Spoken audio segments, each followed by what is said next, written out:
व्याख्यामुद्रां करसरसिजैः पुस्तकं शङ्खचक्रे बिभ्रद्भिन्नस्फटिकरुचिरे पुण्डरीके निषण्णः अम्लानश्रीरमृतविशदेरंशुभिप्लावयनमाविर्भूयादनगमहिमा मानसे वागधीशः नमस्ते प्राणेश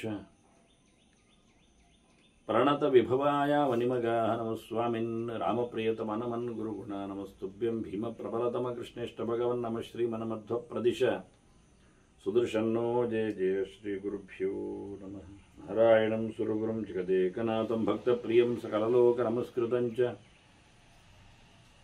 त्रैगुण्यवर्जितमजं विभुमाद्यमीशं वन्दे भवग्रम् अमरासुरसिद्धवन्द्यं नारायणं नमस्कृत्य नरं चैव नरोत्तमं देवीं सरस्वतीं व्यासं ततो जयमुदीरे। ವೇದವ್ಯಾಸುರ ಮಹಾಭಾರತದ ಚಿಂತಕರಿಗೆ ವಂದನೆಗಳು. ಶಾಂತಿ ಪರ್ವದ 299ನೆಯ ಪ್ರವಚನ. ಗುರು ಶಿಷ್ಯನಿಗೆ ಹೇಳುವ ಮಾತಿನ ಸಂಭ್ರಮ,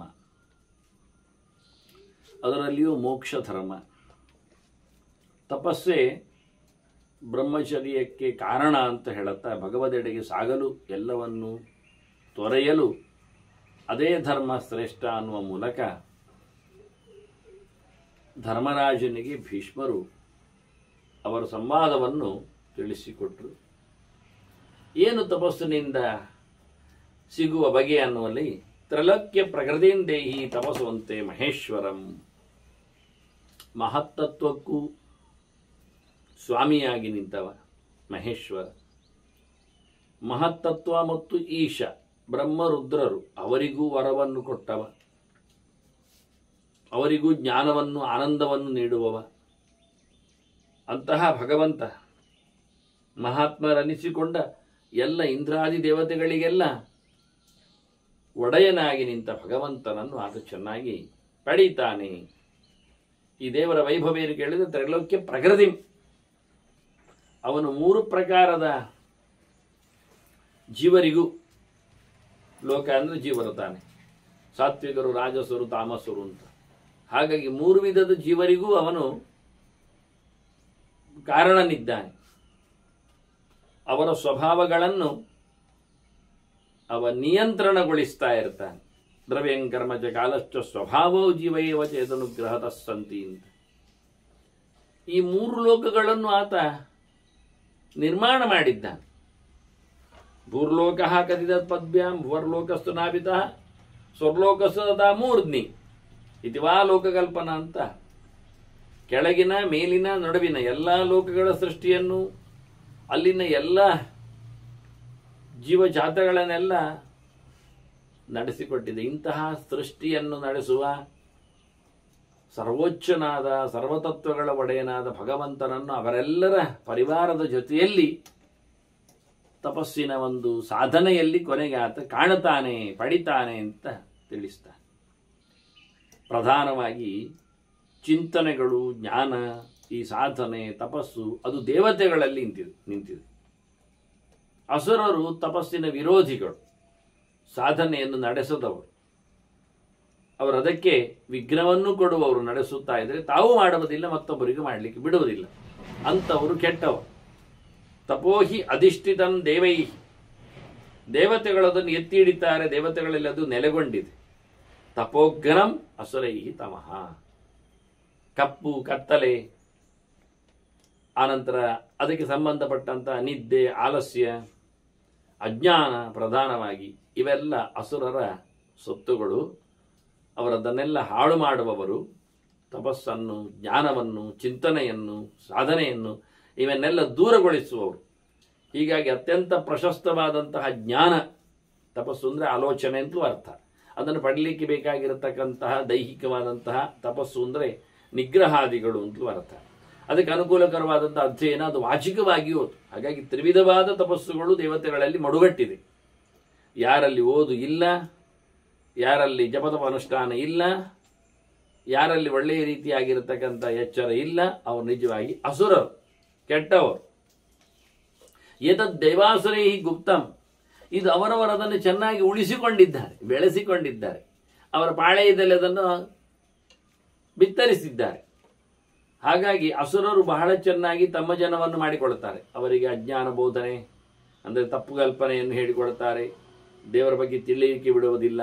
ಸಾಧನೆ ಮಾಡಲಿಕ್ಕೆ ಅವರು ಮಲಗಿಸ್ತಾರೆ. ಚೆನ್ನಾಗಿ ನಿದ್ದೆ ಮಾಡುವವರನ್ನು ಬಹಳ ಚೆನ್ನಾಗಿ ರಗ್ಗ ಹಾಕಿ ಜೋಗುಳ ಹಾಡಿ ಕೆಟ್ಟವರು ಬಹಳ ಚೆನ್ನಾಗಿ ಅವರನ್ನು ತಮ್ಮ ಪಾಳಯಕ್ಕೆ ತಮ್ಮ ಜನರನ್ನಾಗಿ ಮಾಡಲಿಕ್ಕೆ ಅನುಕೂಲ ಮಾಡ್ತಾರೆ. ಆದ್ದರಿಂದ ದೇವಗುಣ ಯಾವುದು ಕೇಳಿದರೆ ಸತ್ವಂ ದೇವಗುಣಂ ವಿದ್ಯಾತ್ ಇತರೋ ಆಸುರೋ ಗುಣವು. ನೋಡಿ, 3 ಗುಣಗಳ ಬಗ್ಗೆ ಇನ್ಫ್ಲುಯೆನ್ಸ್ ಆಗುವುದನ್ನು ಇಡೀ ಪ್ರಕೃತಿಯಲ್ಲಿರತಕ್ಕ ವ್ಯವಸ್ಥೆಯನ್ನು ಹೇಳಿಬಿಟ್ರು. ಅದರಲ್ಲಿ ಸತ್ವಗುಣ ಯಾವುದು ಕೇಳಿದರೆ ಅದು ದೇವಗುಣ, ಒಳ್ಳೆಯ. ಮತ್ತು ರಜಸ್ಸು ತಮಸ್ಸು ಅದು 2 ಕೆಟ್ಟ ಗುಣ, ಆಸುರರದ್ದನ್ನು ಬಿಟ್ಟು. ಹೋರಾಟಗಳು, ಅರ್ಧಂಬರದ ಯೋಚನೆಗಳು ಒಳ್ಳೆಯದಲ್ಲ ಅಂತ ಆಗಿಬಿಟ್ರೆ ನೋಡಿ. ಯಾಕೆಂದರೆ ಸತ್ವದಲ್ಲಿ ನಾವು ದೇವರನ್ನು ಮಾತಾಡಿಸ್ತೇವೆ ತಿಟ್ಟುಕೊಳ್ಳುವ, ರಜಸ್ಸಿನಲ್ಲಿ ದೇವರನ್ನು ಮರೆತು ದೇವತೆಗಳನ್ನು ಮಾತಾಡಿಸ್ತೇವೆ, ತಮಸ್ಸಿನಲ್ಲಿ ದೇವತೆಗಳನ್ನು ಬಿಟ್ಟು ಭೂತ ಪ್ರೇತಗಳನ್ನು ಮಾತಾಡಿಸ್ತೇವೆ. ಹೀಗಾಗಿ ನಾವು ದೇವತೆಗಳನ್ನೇ ಮಾತಾಡಿಸುವುದು ಹೇಳುವುದಕ್ಕೆ ಅವರು ಹೇಳುತ್ತಾರೆ, ಸತ್ವ ಎನ್ನುವುದು ಮಾತ್ರ ದೇವಗುಣ, ರಜಸ್ಸು ತಮಸ್ಸು 2 ಅಸುರ ಗುಣವೇ. ದೇವರನ್ನು ಬಿಟ್ಟು ದೇವತೆಗಳನ್ನು ಯಾರು ಪ್ರೀತಿಸ್ತಾನೆ ಅವನು ಯಾವತ್ತೂ ನರಕಾದಿ ಅನರ್ಥವನ್ನೇ ಪಡೆಯುವುದು. ಅದೆಲ್ಲ ಕಡೆ ಇರುವಂಥದ್ದು, ಹೇಳಿಕೊಂಡಂತೆ ಮಾತುಗಳೇ. ಕೃಷ್ಣನೇ ಅದನ್ನು ಸ್ಪಷ್ಟಪಡಿಸ್ತಾನೆ. ಯಾಂತಿ ಮಧ್ಯಾಜಿನೋ ಅಭಿಮಾಮ ಹೇಳ್ತಾ ತನ್ನ ದಾರಿ ಬೇರೆ, ದೇವಾನ್ ದೇವಗಣೋ ದೇವ ಯಜೋ ಯಾಂತಿ ಅಂತ ಹೇಳಿಕೊಂಡು ದೇವತೆಗಳಲ್ಲಿ ಹೋಗುವ ಕತೆ ಬೇರೆ ಹೇಳುತ್ತಾ ಆ ಬ್ರಹ್ಮಭುವನ ಲೋಕ ಪುನರಾವರ್ತಿನೋರ್ಜುನ ಅಂತ ತದ್ದಾಮ ಪರಮಮ್ಮ ಎದ್ಗತ್ವ ನನಿವರ್ತ ಅಂತ ನನ್ನ ಬಳಿಗೆ ಬಂದವರು ಹಿಂದೆ ಬರುವುದಿಲ್ಲ ಸಂಸಾರಕ್ಕೆ. ಇತರ ದೇವತೆಗಳಲ್ಲಿ ತೆರಳಿದವರು ಮತ್ತೆ ಇಲ್ಲಿ ಬರಲಿಕ್ಕೆ ಉಂಟು ಅಂತ ಇಲ್ಲಿ ಬರಲಿಕ್ಕೆ ಉಂಟು ಹೇಳಿದರೆ ಮತ್ತೆ ಅವನು ಎಲ್ಲಿಗೂ ಹೋಗ್ಬೋದು, ನರಕಕ್ಕೂ ಹೋಗ್ಲಿಕ್ಕೆ ಚಾನ್ಸ್ ಇರ್ತದೆ ಅಂತ. ಇಲ್ಲಿಂದ ತಪ್ಪಿಸಿಕೊಳ್ಳುವ ಕೆಲಸಕ್ಕೋಸ್ಕರ ದೇವರ ಬಳಿ ಓಡುವುದು. ಆದ್ದರಿಂದ ದೇವತೆಗಳು ಯಾರು ಭಗವಂತನನ್ನು ಕರ್ಕೊಂಡೋಗಿ ಬಿಟ್ಟು ಉದ್ಧಾರ ಮಾಡಲಿಕ್ಕೆ ಬರುವುದಿಲ್ಲ.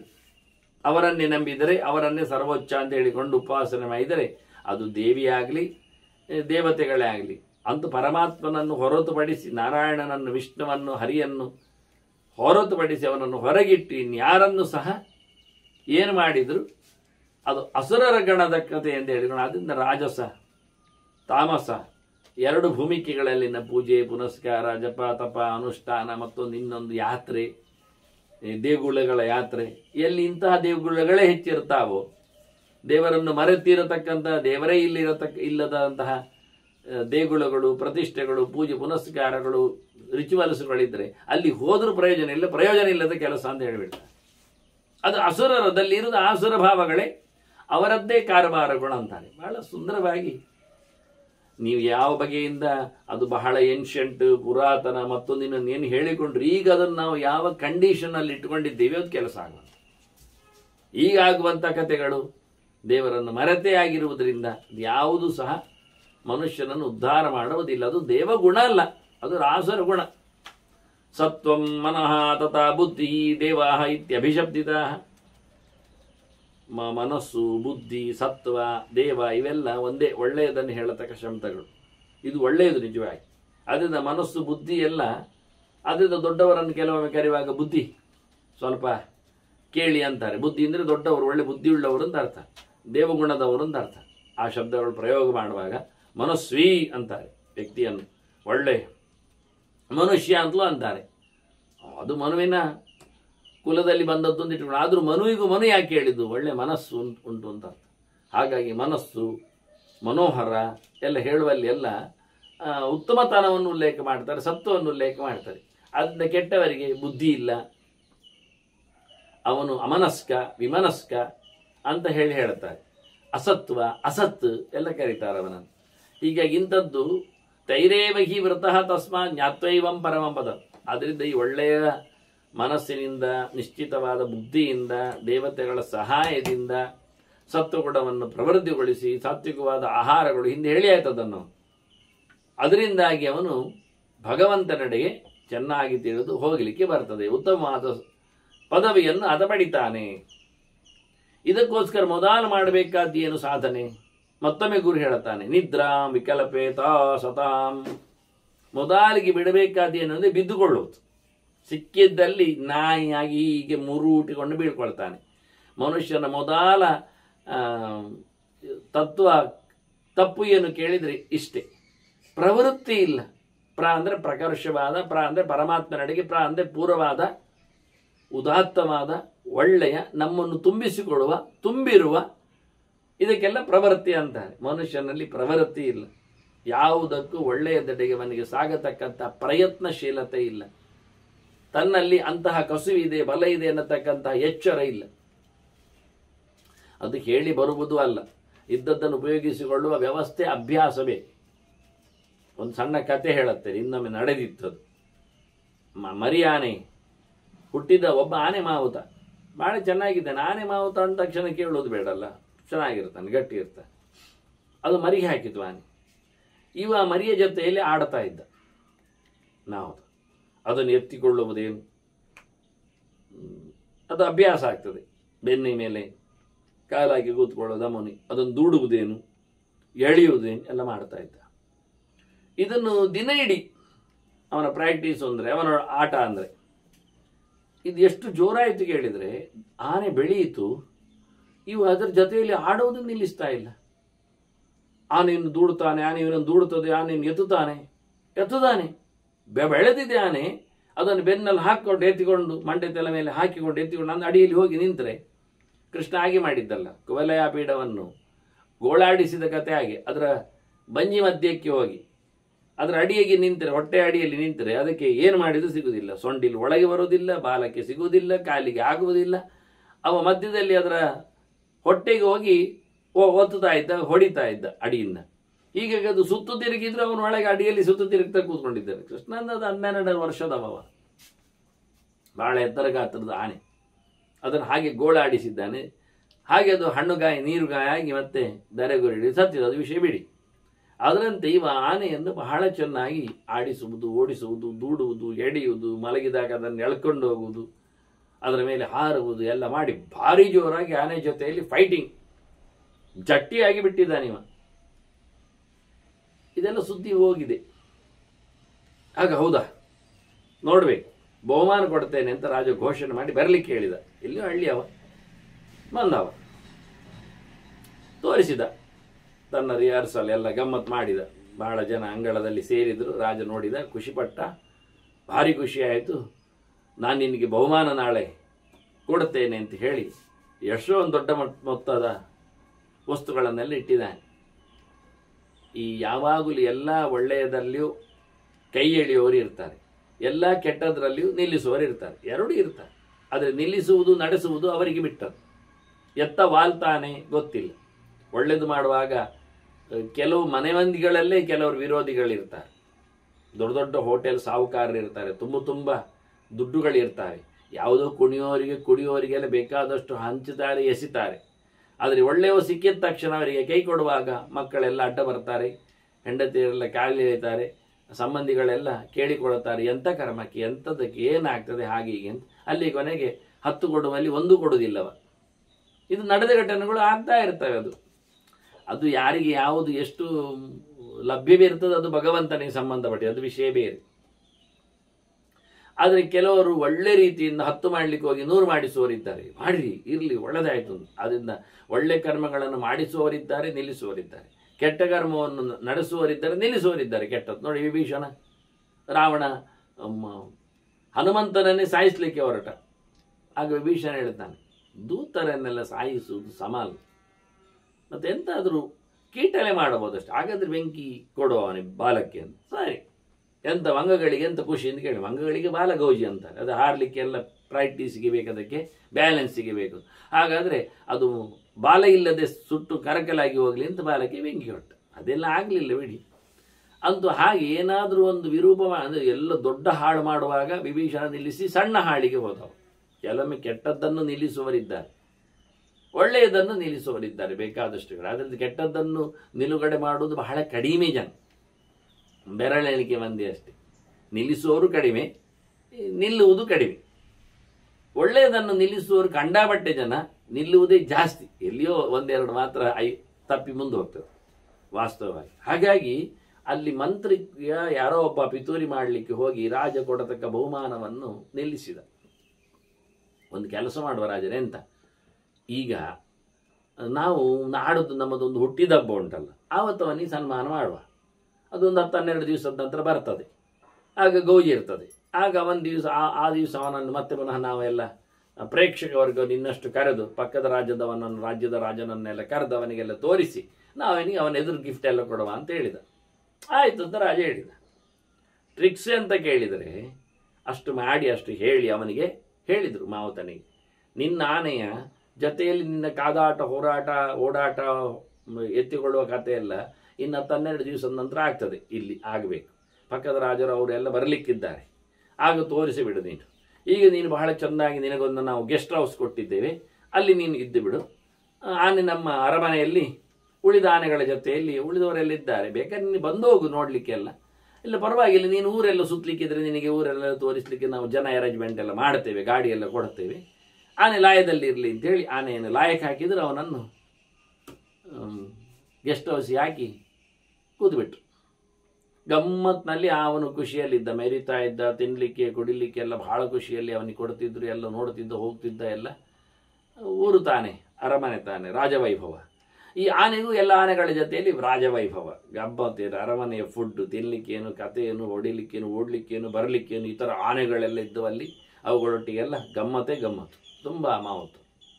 ಹೇಳುವ ದಿನ ಬಂತು 12 ದಿವಸದ ನಂತರ. ಬರಲಿ ಅಂದ ರಾಜ, ಇವತ್ತು ಶಾಪ್ ದೊಡ್ಡ ಬಹುಮಾನ ಘೋಷಣೆ ಮಾಡಿದ್ದಾನೆ. ಅವನು ಪಿತೂರಿ ಮಾಡಿದವಿದ್ದು ಅವ ಹೇಳ್ತಾನೆ, ದೊಡ್ಡ ಘೋಷಣೆ ಮಾಡುತ್ತೇನೆ ಹೇಳಿಕೊಂಡು ಮಾಡಿದ. ಒಂದಿಷ್ಟು ಬಹುಮಾನ ಕೊಡಲಿಕ್ಕುಂಟು, ಇವತ್ತು ನಮ್ಮ ಎದುರಲ್ಲಿ ಆನೆ ಜೊತೆಯಲ್ಲಿ ಅವನ ಆ ಆನೆಯನ್ನು ಸಾಕಿದವ ಇಂಥ ಊರಿನವನ ಪ್ರದರ್ಶನ ಇದೆ ಅಂತ. ಅಲ್ಲಿ ಬಂದರೆ ಅವನಿಗೆ ಎಂಥ ಪ್ರದರ್ಶನ ಮಾಡಲಿಕ್ಕೂ ಆಗಲಿಲ್ಲ. ಅದು ಜೋರಾಗಿ ಬಿಟ್ಟಿದೆ ಆನೆ. ಆನೆಗಳ ಜೊತೆಯಲ್ಲಿ ಫೈಟಿಂಗ್ ಮಾಡಿದೆ ಅಲ್ಲ ಅದು. ಇತರ ಆನೆಗಳದನ್ನು ಗುದ್ದಿ ಬೆದ್ದಿ ಎಲ್ಲ 10-12 ದಿವಸ ಆಗಿದೆ. ಫಾಸ್ಟ್ ಗ್ರೋ ಆನೆಗಳಲ್ಲೆಲ್ಲ ಬಹಳ ಎತ್ತರ ಬೇರೆ ಬೆಳೆದಿದೆ. ಈಗ ಅದು ಅರಮನೆಯ ಫುಡ್ಗಳು ಬೇರು ಸಾಮತ್ ತಿಂದುಕೊಂಡಿದೆ. ಇವ ಮನೆಯಲ್ಲಿ ಕೊಟ್ಟು ಕಾಡಿನಲ್ಲಿ ಓಡಿಸಿಕೊಂಡು 15 ನಿಮಿಷ ಪ್ರಾಕ್ಟೀಸ್ ಮಾಡುವ ಇವನಿಗೆ ಎಂತ ಮಾಡಲಿಕ್ಕೆ ಆಗಲಿಲ್ಲ. ಅಭ್ಯಾಸ ಏನಂತೆ ವೈರಾಗ್ಯನ ಚಿಕಿತ್ಸೆ. ನೀವು ಒಂದು ದಿನ ಚಪ್ಪೆ ನೀರು ಮೀಳುವುದು ನಿಲ್ಲಿಸಿದ್ರ, ಬಿಸಿನೀರು ಮಿಂದ್ರ, ಅಥವಾ ಒಂದು ವಾರ ಜ್ವರ ಬಂತು ಅಂತ ಬಿಸಿನೀರು ಮಿಂದ್ರ ಮತ್ತೆ ಅದು ಮೀಲಿಕ್ಕೆ ಕೇಳುವುದಿಲ್ಲ. ನೀವು ಒಂದು ವಾರ ತಡೆ ಹೇಳಲಿಕ್ಕೆ ಕೂತ್ರ ಮತ್ತೆ ಬೇಗ ಹೇಳಲಿಕ್ಕೆ ಬಿಡುವುದಿಲ್ಲ. ನೀವು ಒಂದು ವಾರ ಓದುವುದನ್ನು ನಿಲ್ಲಿಸಿದ್ರ ಮತ್ತೆ ಓದಲಿಕ್ಕೆ ಆಗುವುದಿಲ್ಲ. ನೀವು ಒಂದು ವಾರ ತಿನ್ನೋದು ನಿಲ್ಲಿಸಿದ್ರ ಅದಿಲ್ಲ, ಮತ್ತೊಂದು ವಾರ ಡಬಲ್ ತಿಂತೀರಿ. ಅದೇ ಹೇಳಿ, ಕೆಟ್ಟದು ಒಳ್ಳೆಯದು ಮಾತ್ರ ಆಗುವುದಿಲ್ಲ, ಕೆಟ್ಟದು 3 ಪಾಲು ಆಗ್ತದೆ. ಅದನ್ನು ಬಿದ್ದುಕೊಳ್ಳುವ ಅಭ್ಯಾಸ ನಾಯಿಯಾಗಿ ಮಾಡಿತಾ ಮತ್ತೆ ಯಾವತ್ತು ಬಿದ್ದುಕೊಳ್ಳುವುದೇ ಆಗ್ತದೆ. ನಾಯಿ ಥರವೇ, ಶುದ್ಧ ನಾಯಿ ಥರ ಮನುಷ್ಯ ಎಲ್ಲಿ ನೋಡಿದ್ರಲ್ಲಿ ಬಿದ್ದುಕೊಳ್ತಾನೆ. ಯಾರ ಜಗಲಿ ಆಗ್ತದೆ, ಯಾರ ಕಾರಿಡಾರ್ ಆಗ್ತದೆ, ಯಾರ ಕಾಲಡಿಯೂ ಆಗ್ತದೆ, ಎಲ್ಲಿಯೂ ಆಗ್ತದೆ. ಹೋದ ಪುಕುಳಿ ಇಟ್ಟ, ಮಂಡೆ ಇಟ್ಟ, ಬೆನ್ನಿಟ್ಟ, ಬಂದ. ಬಹಳ ಹೊಲಸ. ಅಂದರೆ ಮೊದಲು ಮಾಡಬೇಕಾದ ನಿದ್ರಾಂ ವಿಕಲ್ಪೇತ ಅಂತ. ಮೊದಲ ನಿದ್ದೆಗೆ ಒಂದು ದೊಡ್ಡ ಕೊಕ್ಕು ಕೊಡಿ ಅಂದ. ಯಾರಿಗೂ ಮಲಗಿದ್ದಲ್ಲಿ ಬಿದ್ದುಕೊಂಡಲ್ಲಿ ನಿದ್ದೆ ಬರ್ತದೆ, ಏನು ಸಮಸ್ಯೆ ಇಲ್ಲ. ಸಮಸ್ಯೆ ಇದ್ದವರಿಗೆ ಮಾತ್ರ ಸಮಸ್ಯೆ. ಅದಕ್ಕೆ ಅವರ ಹತ್ರ ಮಾತ್ರ ಮದ್ದುಗಳುಂಟು, ಅದನ್ನು ತಗೊಳ್ತಾರೆ ಅಷ್ಟೆ. ಅದನ್ನು ನೆಮ್ಮದಿ. ಊಟ ಯಾರಿಗೆ ಸೇರ್ತದೆ, ಮಲಮೂತ್ರಗಳು ಯಾರಿಗೆ ಹೋಗ್ತದೆ, ಅವನಿಗೆ ನಿದ್ದೆಯೂ ಬರ್ತದೆ. ಮನುಷ್ಯ ಆಗಬೇಕಾದ್ದೇನು ಕೇಳಿದರೆ ಅವಾಗೆಲ್ಲದರ ಕಂಟ್ರೋಲ್ ಹಿಂದೆ ಹೇಳಿ ಆಯ್ತು. ಸ್ವಪ್ನ, ನಿದ್ದೆ ಇವೆಲ್ಲ ಹೇಗೆ ಮನುಷ್ಯನನ್ನು ಆಡಿಸ್ತದೆ, ಗೂಳಾಡಿಸೋದು ರಜಸ್ಸು ತಮಸ್ಸು ಅಂತ. ನಿದ್ದೆ ತಮಸ್ಸಾಗ್ತದೆ, ಸ್ವಪ್ನ ರಜಸ್ಸಾಗ್ತದೆ ಅಂತ. ಇದು ಲೋಕದಲ್ಲಿದ್ದಾಗೆ ಮನೋವಿಶತಿ ಲೋಕವತ್. ಸಜ್ಜನರ ಮನಸ್ಸನ್ನು ಲೋಕದವರ ಹಾಗೆ ಬಾಧಿಸ್ತದೆ. ನಿದ್ದೆ ಯಾರಿಗೆ ಬರುವುದಿಲ್ಲ, ಎಲ್ಲರಿಗೂ ಬರ್ತದೆ. ಕೂತ್ಕೊಳ್ಳೋದು ಯಾರಿಗೆ ಬೇಡ, ಎಲ್ಲರಿಗೂ ಆಗ್ತದೆ. ಶ್ರಮ ಯಾರಿಗೆ ಆಗುವುದಿಲ್ಲ, ಎಲ್ಲರಿಗೂ ಆಗ್ತದೆ. ಉಸಿರಾಟ ಬಿಡುವಾಗ ಕೆಲವರಿಗೆ ಬೆವರು ಬರ್ತದೆ, ಮತ್ತು ಉಸಿರಾಟ ಬಿಡುವುದು ಬೇಡವಾ, ಮಾಡೋದು ಬೇಡವಾ, ಗಾಳಿ ಎಳೆದು ಬಿಡುವುದು ಬೇಡವಾ, ಬೇಡ ಅಂತ ಕೂತ್ರೆ ಸಾಯ್ತಾನೆ. ನೋಡಿ ಎಂಥ ಸುಲಭದಲ್ಲಿ ಕೆಲಸ ಆಗ್ತದೆ. ಉಸಿರಾಟ ಮಾಡಬೇಕಾದ್ರೂ ಅದು ಸುಲಭ ಇಲ್ಲ, ಅದಕ್ಕೆ ವ್ಯವಸ್ಥೆ ಉಂಟು. ಹಾಗಾಗಿ ಪ್ರತಿಯೊಂದಕ್ಕೂ ಸಹ ನಡೆಯುವಾಗ 4 ಹೆಜ್ಜೆ ಆಗುವಾಗಲೂ ಕೆಲವರಿಗೆ ಎದ್ದು ಉಸಿರು ಬರ್ತದೆ. ಬೇಡ ಹೇಳಿ ಉಸಿರು ನಿಲ್ಲಿಸುವುದವ ಆಗೋದಿಲ್ಲ. ಒಂದು ಪುಟ ಓದುವಾಗಲೇ ಕೆಲವರಿಗೆ ಕಣ್ಣು ಅಡ್ಡ ಬೀಳ್ತದೆ ಅಂತ ಹೇಳಿಕೊಂಡು ಪುಸ್ತಕ ಬೇಡ ಅಂತ ಬಿಡುವುದು. ಒಂದೇ ಪುಟದ್ದು ಕೊಡಿ ಮಾರ್ಯಾರೆ ಪುಸ್ತಕ, ನಾಳೆಯಿಂದ ನಮಗೆ ಬೇಡ ಹೇಳುವುದ ಎಂತ ಮಾಡಲಿಕ್ಕೆ ಆಗ್ತದೆ. ಒಂದಿನ ಶಾಲೆ ಹೋದಾಗ, 4 ದಿನ ಶಾಲೆ ಹೋದಾಗ ಮಳೆ, ಚಳಿ, ಗಾಳಿ, ಮತ್ತೊಂದು ಇನ್ನೊಂದು ಹೇಳುವಾಗ ಸಾಕಾಗ್ತದೆ. ಬೇಡಪ್ಪ ಸುಮ್ಮನೆ ಮನೆಯಲ್ಲಿ ಊಟ ಅಂತೂ ಹಾಕ್ತಾರೆ, ಊಟ ಮಾಡಿ ಬಿಡುವ ಮತ್ತೇನಂತ. ಅಲ್ಲಿ ಇಲ್ಲದಿದ್ದರೆ ಮಠ ಉಂಟು ಮನೆಯಲ್ಲಾದರೆ, ಅಲ್ಲಿ ಊಟ ಹಾಕ್ತಾರೆ.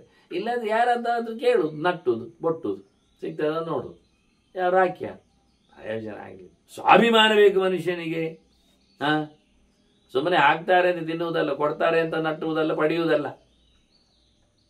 ಅಂತಹ ಸ್ವಾಭಿಮಾನ ಇದ್ದವನು ಮಾತ್ರ ನಿದ್ದೆಯನ್ನು ಓವರ್ಕಮ್ ಮಾಡ್ತಾರೆ, ಗಟ್ಟಿ ಮಾಡ್ತಾರೆ. ಕಮ್ಮಿ ಮಾಡಿ ರೆಡ್ಯೂಸ್ ಮಾಡಿ. ನಮ್ಮ ದೇಶದ ಇವತ್ತಿನ ದೊರೆ ಏನು ಮಾಡ್ತಾ ಇಲ್ಲ, 3-4 ಗಂಟೆಯಲ್ಲಿ ನಿದ್ದೆಯಲ್ಲಿ ಮುಗಿಸ್ತಾನೆ ಇಡೀ ದಿನದಲ್ಲಿ. ಮತ್ತು ಅದು ವಾರದಲ್ಲಿ ಬಿದ್ದುಕೊಳ್ಳಿಕ್ಕೆ ಇರ್ತದೆ, ಇಲ್ಲ ವಾರದಲ್ಲಿ ರಜೆ ಮಾಡುವುದಿಲ್ಲ. ಅದು ಆಫೀಸ್ ಹೋಗುವವರು ಮಾತ್ರ. ವಾರದಲ್ಲಿ ಕೊನೆ ದಿವಸ ಉಂಟು, 1-2 ದಿವಸ ಸಿಗ್ತದೆ ವಾರದಲ್ಲಿ, ಆಗ ಎಲ್ಲ ಬಿದ್ದುಕೊಂಡ್ರೆ ಆಯಿತು ಅಂತ ಏನಿಲ್ಲ. ಒಂದು ದಿನವೂ ಅವನು ದೊರೆಯಾದ ದಿನದಿಂದ ಇವತ್ತಿನವರೆಗೂ ತನಗಾಗಿ ಸ್ವಂತಕ್ಕಾಗಿ ರಜೆ ಹಾಕಿಕೊಂಡದ್ದೇ ಇಲ್ಲ. ದೇಶದ ಕೆಲಸ, ತನ್ನ ಕೆಲಸ, ದೇಶವನ್ನು ಮುಂದೆ ಎತ್ತಿಕೊಂಡು ಹೋಗಬೇಕು, ಇಡೀ ವಿಶ್ವದಲ್ಲಿ ಅದನ್ನು ಅಗ್ರಸ್ಥಾನದಲ್ಲಿ ಕುಳ್ಳಿರಿಸುವ ಸಂಕಲ್ಪದೊಂದಿಗೆ. ಎಲ್ಲದರಲ್ಲಿ ಏನು ಅದ್ಭುತವಾದಂತಹ ಫೀಚರ್ಸ್. ಯಾಕೆ? ನಿದ್ದೆಯನ್ನು ಒಡಿಸಿದ, ತಮಸ್ಸನ್ನು ಗೆದ್ದ. ಆದಷ್ಟು ಕಂಟ್ರೋಲ್, ಆದಷ್ಟು ಕಡಿಮೆ. ನಾನು ಹೇಳಿದ್ದಲ್ಲ ನಿನ್ನೆ, ಎಷ್ಟು ಗಂಟೆ ನಾವು ನಿದ್ದೆಯಲ್ಲಿ ಇರ್ತೇವೆ ಅಂದರೆ ಸತ್ತ ಹಾಗಿರ್ತೇವೆ, ಅಂದರೆ ಹೆಣ ಆಗಿರ್ತೇವೆ. ಅವನೇ ಹೇಳಿದ್ದು ಅಪಘಾತ ಸ್ಮೃತಿಯಿಂದ ಹೆಣದಂತೆ ಬಿದ್ದುಕೊಳ್ಳುತ್ತೇವೆ. ಎಂತ ನೆನಪುಂಟ, ಜಪ ಉಂಟ, ಮಾತುಂಟ, ಹೇಳಲಿಕ್ಕುಂಟ. ಕೆಲವೊಮ್ಮೆ ಹೇಳ್ತಾನೆ, ನಾನು ಸುಮ್ಮನೆ ಕೂತ್ಕೊಳ್ಳೋದಂತಿಲ್ಲ, ನಾನು ರಾಮನಾಮ ನಾರಾಯಣ ಹರಿ ಹರ ಎಲ್ಲ ಹೇಳ್ತಾ ಇರ್ತೇನೆ ಬಾಯಿಯಲ್ಲಿ, ಕೆಲವೊಮ್ಮೆ ತುಟಿಯಲ್ಲಿ, ಕೆಲವೊಮ್ಮೆ ತಲೆಯಲ್ಲಿ, ಮನಸ್ಸಿನಲ್ಲಿ ಅಂತ. ಎಲ್ಲ ಸುಳ್ಳೆ, ಏನಿಲ್ಲ, ಹೇಳಿಕೊಳ್ಳುವುದಷ್ಟೇ. ಹಾಗೇನು ಬರುವುದಿಲ್ಲ ಅಷ್ಟು ಸುಲಭದಲ್ಲಿ. ಹಾಗಾಗಿ ನಾನು ಮಲಗುವಾಗಲೂ ಹೇಳ್ತೇನೆ, ಹೇಳ್ತೇನೆ ಎಂದಿಲ್ಲ. ಅದು ಮಲಗುವಾಗ ನನಗೆ ಕೆಲವೊಮ್ಮೆ ನೆನಪುಂಟು, ನಾನು ಹೇಳ್ತಾ ನಿದ್ದೆ ಮಾಡೋದು. ಮತ್ತು ಎಚ್ಚರ ಆದಾಗ ತುಟಿಯಲ್ಲಿ ತನ್ನಷ್ಟಿಗೆ ಬರ್ತಾ ಇರ್ತದೆ. ಬರ್ತಾ ಇರ್ತದೆ? ಲಾವಾರಸ ಅಷ್ಟೇ, ಮತ್ತೆಂಥದ್ದಲ್ಲ. ಜೊಲ್ಲು ರಸ, ಮತ್ತೆಂಥದ್ದು ಲಾವಾರಸ ಅಂದರೆ ಪ್ರಯೋಜನ ಇಲ್ಲದ ವಿಷಯ, ಸುಳ್ಳು ಹೇಳತಕ್ಕಂಥ ಕಥೆ ಇಲ್ಲ. ಅದು ನಾನು ಕೆಲವೊಮ್ಮೆ ಸ್ವಪ್ನದಲ್ಲಿ ಹೇಳುವುದುಂಟು, ಎಲ್ಲ ಹೇಳುವುದುಂಟು. ಯೋಗಿಗಳಿಗೇನೆ ಧ್ಯಾನದಲ್ಲಿಯೇ ತಪ್ಪಿ ಹೋಗ್ತದೆ ಸೊಲ್ಲುಗಳು ಕೆಲವೊಮ್ಮೆ. ನಮಗೆ ಧ್ಯಾನ ಮಾಡೋ ಪ್ರೋಸೆಸ್ ಆದ್ರೂ ಗೊತ್ತಾ? ಒಂದು ದಿವಸ ನಾನು ಸುಗಣದಲ್ಲಿ ಬರೆದಿರ್ತೇನೆ, ಯಾಕೆಂದರೆ ಕೃಷ್ಣ ಮಂತ್ರ ಜಪದ ಸಮೀಕ್ಷೆ ಬರಿತಾ ಇದ್ದೇನೆ. ಅಲ್ಲಿ ಬ್ರಹ್ಮದೇವ ಜಪ ಮಾಡಿದ ಪ್ರೋಸೆಸ್ ಇದೆ, ಹೇಗೆ ಮಾಡಿದ ಅಂತ. ನಾವು ಗೊತ್ತಿಲ್ಲದ ಕೆಲವು ನಾಡಿಗಳು, ಅವನ ಚಕ್ರಗಳನ್ನು ದಾಟಿ ಹೋಗುವ ಬಗೆಗಳು ಎಲ್ಲ ಅರ್ಥ ಆಗ್ತದೆ. ಎಷ್ಟೊತ್ತು ಜಪ ಮಾಡ್ತಾ ಇದ್ದ ಧ್ಯಾನದಲ್ಲಿ, ಏನು ಕಂಡಿದೆ ಅನ್ನೋದ್ರ ಬಗ್ಗೆ ಎಲ್ಲ ಲೇಖನದಲ್ಲಿ ಕಾಣಿಸ್ತೇನೆ, ಇರಲಿ ಬಿಡಿ.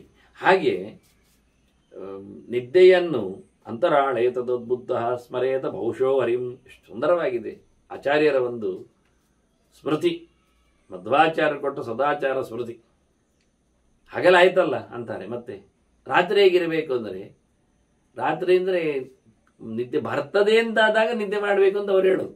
ಅದರ ಮುಂಚೆ ಓದ್ತಾ ಇರಬೇಕು ಅಂತ ಅವರ ಕ್ರಮ ನೋಡಿ. ಇವತ್ತು ನಮಗೆ ಬೇಕಾದಷ್ಟು ವೆರೈಟಿ ಲೈಟ್ಗಳು, ಟೇಬಲ್ ಲ್ಯಾಂಪ್ಗಳು, ಮತ್ತೊಂದು ಇನ್ನೊಂದು ಸೋಲಾರ್ ಕೈಯಲ್ಲಿ, ಮತ್ತೆ ಮೊಬೈಲ್ ಲೈಟ್ ಎಲ್ಲ ಇರ್ತದೆ.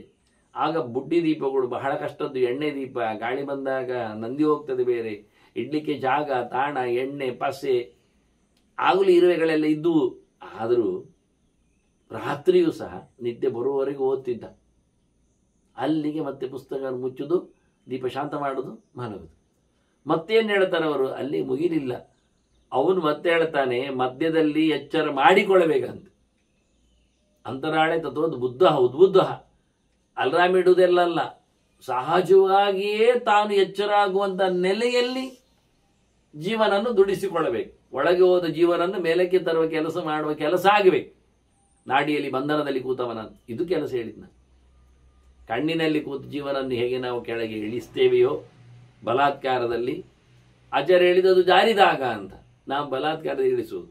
ಆಚಾರ್ಯ ಹೇಳ್ತಾರೆ ಬಲಾತ್ಕಾರದಲ್ಲಿ ಎಬ್ಬಿಸಬೇಕು ಅಂತ. ನಾವು ಎಚ್ಚರ ಆದಾಗ ಹೇಳೋದು, ಅದು ಸಮ ಇಲ್ಲ. ಅದಾಗಿ ಮೇಲೆ ಬಂದಾಗ ಹೇಳುವುದಲ್ಲ. ನಡುರಾತ್ರಿಯಲ್ಲಿ ಮತ್ತೆ ಎದ್ದು ಬಹಳ ನೆಲೆಯಲ್ಲಿ ಸ್ಮರೇತ ಬಹುಶೋ ಹರಿಂ ಸರ್ವ ಆಪದಃ ಪ್ರಣಶ್ಯಂತಿ ಶ್ರೀಕೃಷ್ಣ ಧ್ಯಾನ ಮಾತ್ರತಃ. ಶ್ರೀಕೃಷ್ಣ ಜಪ ಮಾತ್ರತಃ ಕೃಷ್ಣ ಮಂತ್ರ ಜಪ ಮಾಡ್ತಾ ಕೂತ್ರೆ ಎಲ್ಲ ಆಪತ್ತುಗಳು ಪರಿಹಾರ ಆಗ್ತದೆ ಅಂತ ಕ್ರಮ. ಎಲ್ಲ ಆಪತ್ತುಗಳು, ಅದು ಆಪತ್ತಿನ ಒಂದು ವಿಚಿತ್ರ ಪೀರಿಯಡಲ್ಲಿ ಮಾಡಬೇಕು. ಸಂಕಟ ಬಂದಾಗ ಹೇಳಿಕೊಂಡಾಗೆ ನಮಗೆ ಮಧ್ಯರಾತ್ರಿಯಲ್ಲಿ ಬಹಳ ಬಲಾತ್ಕಾರದಲ್ಲಿ ಎಚ್ಚರ ಮಾಡಿಕೊಂಡು ಹೇಳಿದರೆ ದೇವರಿಗೆ ಜಾಸ್ತಿ ಅದರ ಮೇಲೆ, ಯಾಕೆ ಅವನು ಸಾಧನೆ ಮಾಡಿ ಹೇಳುತ್ತಾ ಇದ್ದಾನೆ. ಸ್ವರೇತ ಬಹುಶೋರಿ, ತುಂಬ ಮಧ್ಯರಾತ್ರಿಯಲ್ಲಿ ಎದ್ದು ತುಂಬ ಆಗ ಕ್ಲೀನ್ ಇರ್ತದೆ, ಯಾರ ಗಲಾಟೆ ಇರೋದಿಲ್ಲ. ಸಮಾಜವು ತಣಿದಿರ್ತದೆ. ಯಾನಿಶಾ ಸರ್ವಭೂತಾನಾಂ ತಸ್ಯಾಂ ಜಾಗರ್ತಿ ಸಂಯಮಿ ಯಸ್ಯಾಂ ಜಾಗೃತಿ ಭೂತಾನಿ ಸಾನಿಶಾ ಪಶ್ಯತೋ ಮುನಿ. ವಿಷ್ಣು ಸ್ಪಷ್ಟ ಹೇಳ್ತಾನೆ, ಹಗಲು ಮಲಗಿದ್ದಲ್ಲಿ ಯೋಗಿ ಎಚ್ಚರ ಇರ್ತಾನೆ, ಯೋಗಿ ಮಲಗಿದ್ದಲ್ಲಿ ಸಮಾಜ ಎಚ್ಚರ ಇರ್ತದೆ ಅಂತ.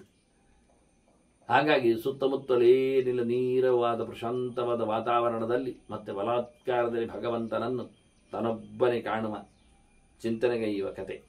ಅದು ದೀರ್ಘಕಾಲದವರೆಗೆ, ಅಂದರೆ ಮುಹೂರ್ತಂ ಅಂತಾರೆ, 3/4 ಗಂಟೆಯಷ್ಟು ಒಂದು ಗಳಿಗೆ ಆಯಿತು, ಮತ್ತೊಂದು 3/4 ಗಂಟೆಯಷ್ಟು, 1.5 ಗಂಟೆಯಷ್ಟು, ಸುಮಾರು 100 ನಿಮಿಷಗಳ ಕಾಲ ಚತುರ್ಮುಖ ಜಪ ಮಾಡಿದ. ಅಂದರೆ 1 ನಿಮಿಷಕ್ಕೆ 1 ಜಪ, ಅದು 1 ನಿಮಿಷಕ್ಕೆ 10 ಜಪ. ಹಾಗೆ ನಿಧಾನ ಜಪ ಆಗ್ತದೆ, ಚಿಂತನೆ ಆಗ್ತದೆ. ನಿಮಿಷದಲ್ಲಿ 10 ಆದಾಗ 1000ಕ್ಕೆ ದೊಡ್ಡ ಸಂಖ್ಯೆ ಆಗ್ತದೆ. ಸಹಸ್ರ ಪರಮಾನ್ ದೇವಿ, ಯಾವುದೇ ಮಂತ್ರ ಜಪವನ್ನು 1000 ಮಾಡಿದರೆ ಸಂತೋಷ. ಹಾಗಾಗಿ 100 ನಿಮಿಷ 1 ಮಂತ್ರದ ಜಪ, ಎಲ್ಲಿ ಕಣಮುಚ್ಚಿಕೊಂಡು ಹೃದಯ ನಡುವೆಯಲ್ಲಿರ್ತಕ್ಕ ದೇವರ ಚಿಂತನೆ ಮಾಡುತ್ತಾ ಮಾನಸವಾಗಿ ಅರ್ಥಾನುಸಂಧಾನಪೂರ್ವಕ ನಡೆಸಬೇಕಾದ ಕತೆ. ಇರಲಿ ಬಿಡಿ. ಹಾಗಾಗಿ ನಿದ್ದೆಯನ್ನು ತಪ್ಪಿಸಿಕೊಂಡಾಗ ಸ್ವಸ್ಥೋ ಭವತಿ ಗೂಢಾತ್ಮ ಕಲುಷೈ ಪರಿವರ್ಜಿತ. ಸ್ವಪ್ನ ನಿದ್ದೆ ಎನ್ನತಕ್ಕದ್ದೆಲ್ಲ, ಅದಕ್ಕೆ ಕಾರಣವಾಗಿರತಕ್ಕಂಥ ಅಜ್ಞಾನ, ವಿಪರೀತ ಜ್ಞಾನ, ಇವೆಲ್ಲ ಅದು ದೋಷಗಳು, ಕಶ್ಮಲಗಳು, ಕಲುಷಗಳು, ಅಲ್ಲಿನ ಕೆಲವು ಕರಿಗಳು ಇದ್ದಾಗೆ.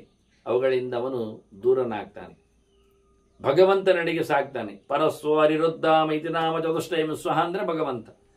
ಸ್ವಾತಂತ್ರ್ಯ ಸ್ವೈತಿ ಪ್ರೋಕ್ತಃ ಅಂತ ಎಲ್ಲಕ್ಕಿಂತ ಮಿಗಿಲಾಗಿ ಸ್ವತಂತ್ರನಾಗಿ ನಿಂತ ಭಗವಂತನಲ್ಲಿ ಅವನ ತಲೆ, ಅವನ ಮನಸ್ಸು ಓಡ್ತದೆ. ಒಳ ಕೂತಿರತಕ್ಕಂಥ ಭಗವಂತನ ಬಗ್ಗೆ ಎಚ್ಚರ ಆಗ್ತದೆ ಅವನಿಗೆ. ಬಾಯಿ ಮುಚ್ಚಿಕೊಳ್ಳುತ್ತಾನೆ, ಮುದುರಿಕೊಳ್ಳುತ್ತಾನೆ, ಎಲ್ಲ ಕಡೆಯಲ್ಲಿಯೂ ತನ್ನ ವ್ಯಾಪಾರವನ್ನು ನಿಲ್ಲಿಸಿಬಿಡುತ್ತಾನೆ, ನಿಗೂಢನಾಗ್ತಾನೆ ಒಂದು ತತ್ವದಲ್ಲಿ. ಹೀಗಾಗಿ ಭಗವಂತನನ್ನು ಪಡೀಲಿಕ್ಕೆ ಸಮರ್ಥನಾಗ್ತಾನೆ. ದೇವರೋ ಅವನು ತೈಹಿ ಹೀನಂ ಯತ್ ಪುರಂ ಶುದ್ಧಂ ವಾಕ್ಯಾಭ್ಯಂತರವರ್ತಿನಂ ಸದಾನಂದಮಯಂ ನಿತ್ಯಂ ಭೂತ್ವಾ ತತ್ಪರಮನ್ಯಾತ್. ಅವಸ್ಥಾತ್ರಯಗಳಿಂದ ದೂರನಾದವ ಭಗವಂತ. ದೇವರಿಗೆ ನಿದ್ದೆ ಇಲ್ಲ, ಮತ್ತು ಯೋಗ ನಿದ್ರೆ ಉಂಟು ಹೇಳ್ತೀರಲ್ಲ, ಅದೇ ಯೋಗವೇ. ಧ್ಯಾನದಲ್ಲಿ ಕೂತವನು ಮಾಡುವುದು ನಿದ್ರೆ, ಅದು ಯೋಗ ನಿದ್ರೆ, ಅದು ಕೂತು ಮಾಡುವಂಥ, ಎಚ್ಚರ ತಪ್ಪಿಸಿ ಮಾಡುವಂಥದ್ದು. ಹಾಗಾಗಿ ಭಗವಂತನು ಹಾಗೆ ಮಾಡುವುದು. ಭಗವಂತನ ಯೋಗ ನಿದ್ರೆ ಮಾತ್ರ ಮಲಗಿಯೇ ಇರ್ತದೆ. ಅವನಿಗೆ ಮಲಗಿದ್ರು ಅಂದರೆ ಕೂತರು ಅಂದರೆ ಎಲ್ಲ ದೇಹಗಳು, ಎಲ್ಲ ಅವಯವಗಳು ಒಂದೇ ಬಗೆಯವನದ್ದು. ದೇಹ ನಾನಾಸ್ತಿ ಕಿಂಚನ ಎಂದು ವಿಶ್ವದ ಚಕ್ಷುರದ ವಿಶ್ವದೋಮುಖ, ಎಲ್ಲ ಕಡೆ ತಲೆ ಇದ್ದವನಿಗೆ ಮತ್ತೆ ನೆಲದಲ್ಲಿ ತಲೆ ಇಲ್ವಾ? ಉಂಟಲ್ಲ, ಹಾಗಾದ್ರೆ ಮಲಗಿದಾಗೆ ಕಂಡಿತು. ಮುಗಿಲಲ್ಲಿ ತಲೆ ಇಲ್ವ? ಉಂಟು, ಹಾಗಾದ್ರೆ ನಿಂತಂತೆ ಕಂಡಿತು. ಎಲ್ಲ ಕಡೆ ಸಹಸ್ರಭ ಹುಪ್ಪುರುಷ ಎಲ್ಲ ಕಡೆ ತೋಳಿದ್ದವನಿಗೆ ಎಂತ ಹೇಳುವ? ನೆಲದಲ್ಲಿ ತೋಳಿದ್ರೆ ಅದು ಮಲಗಿದಾಗೆ ಕಂಡಿತು, ಮುಗಿಲಲ್ಲಿ ತೋಳಿದ್ರೆ ಅದು ನಿಂತಾಗೆ ಕಂಡಿತು. ಸಹಸ್ರ ಶೀರ್ಷ ಪುರುಷ ಸಹಸ್ರಾಕ್ಷ ಸಹಸ್ರಭಾತ್, ಎಲ್ಲ ಕಡೆ ಕಾಲುಂಟವನಿಗೆ. ನೆಲದಲ್ಲಿದ್ರೆ ಮಲಗಿದಾಗೆ ಕಂಡಿತು, ಮುಗಿಲಲ್ಲಿದ್ರೆ ಏನು ಹೇಳುದು? ವಾಮನೋದ್ಧಾರ ಖಂಡಿತ ಹೇಳಬೇಕು. ಮತ್ತೆ ಎಲ್ಲೆಡೆ ವಿಶ್ವದೋ ಬಾಹುರುದು ವಿಶ್ವತಸ್ಮಾತ್, ಎಲ್ಲೆಡೆಯೂ ಕೈಯು ಎಲ್ಲೆಡೆಯೂ ಕಾಲು. ದೇವರದ್ದು ಕೈಯು ಕಾಲೇ, ಕಾಲು ಕೈಯೇ.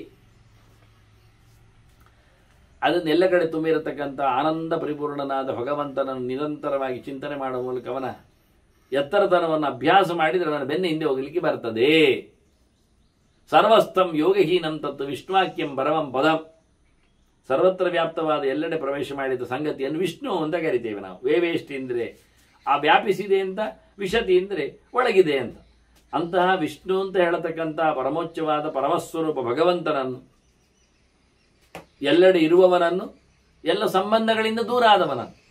ಬ್ರಹ್ಮಚರ್ಯ ಅಂದ್ರೆ ಏನು ಹೇಳಿದ್ದು? ಸರ್ವಸಂಗ ವಿಹೀನತ್ವಂ ಅಂತ. ಅದೇ ದೇವರಲ್ಲಿ ಇರುವಂಥದ್ದು, ಪ್ರಾಪ್ಯವಾದಂಥ. ನಿರ್ಲಿಪ್ತನಾಗಿದ್ದಾನೆ, ಯಾವುದು ಅವನಿಗಿಲ್ಲ, ಯಾವುದರ ಹಂಗು ಇಲ್ಲ, ಯಾವುದರ ಸಂಬಂಧವೂ ಇಲ್ಲ. ಅಂತಹ ಭಗವಂತನನ್ನು, ಎಲ್ಲದರ ಸಂಪರ್ಕವನ್ನು ಕಳಚಿಕೊಂಡವನನ್ನು ಚೆನ್ನಾಗಿ ಚಿಂತನೆ ಮಾಡಬೇಕು. ಅವನು ದೂರ ಚಿಂತನೆಯೂ ಸಿಗುವುದಿಲ್ಲ. ಅಜಿತ್ಯಂ ಅದ್ಭುತಂ ಲೋಕೆ. ಲೋಕದ ಜನರಿಗೆ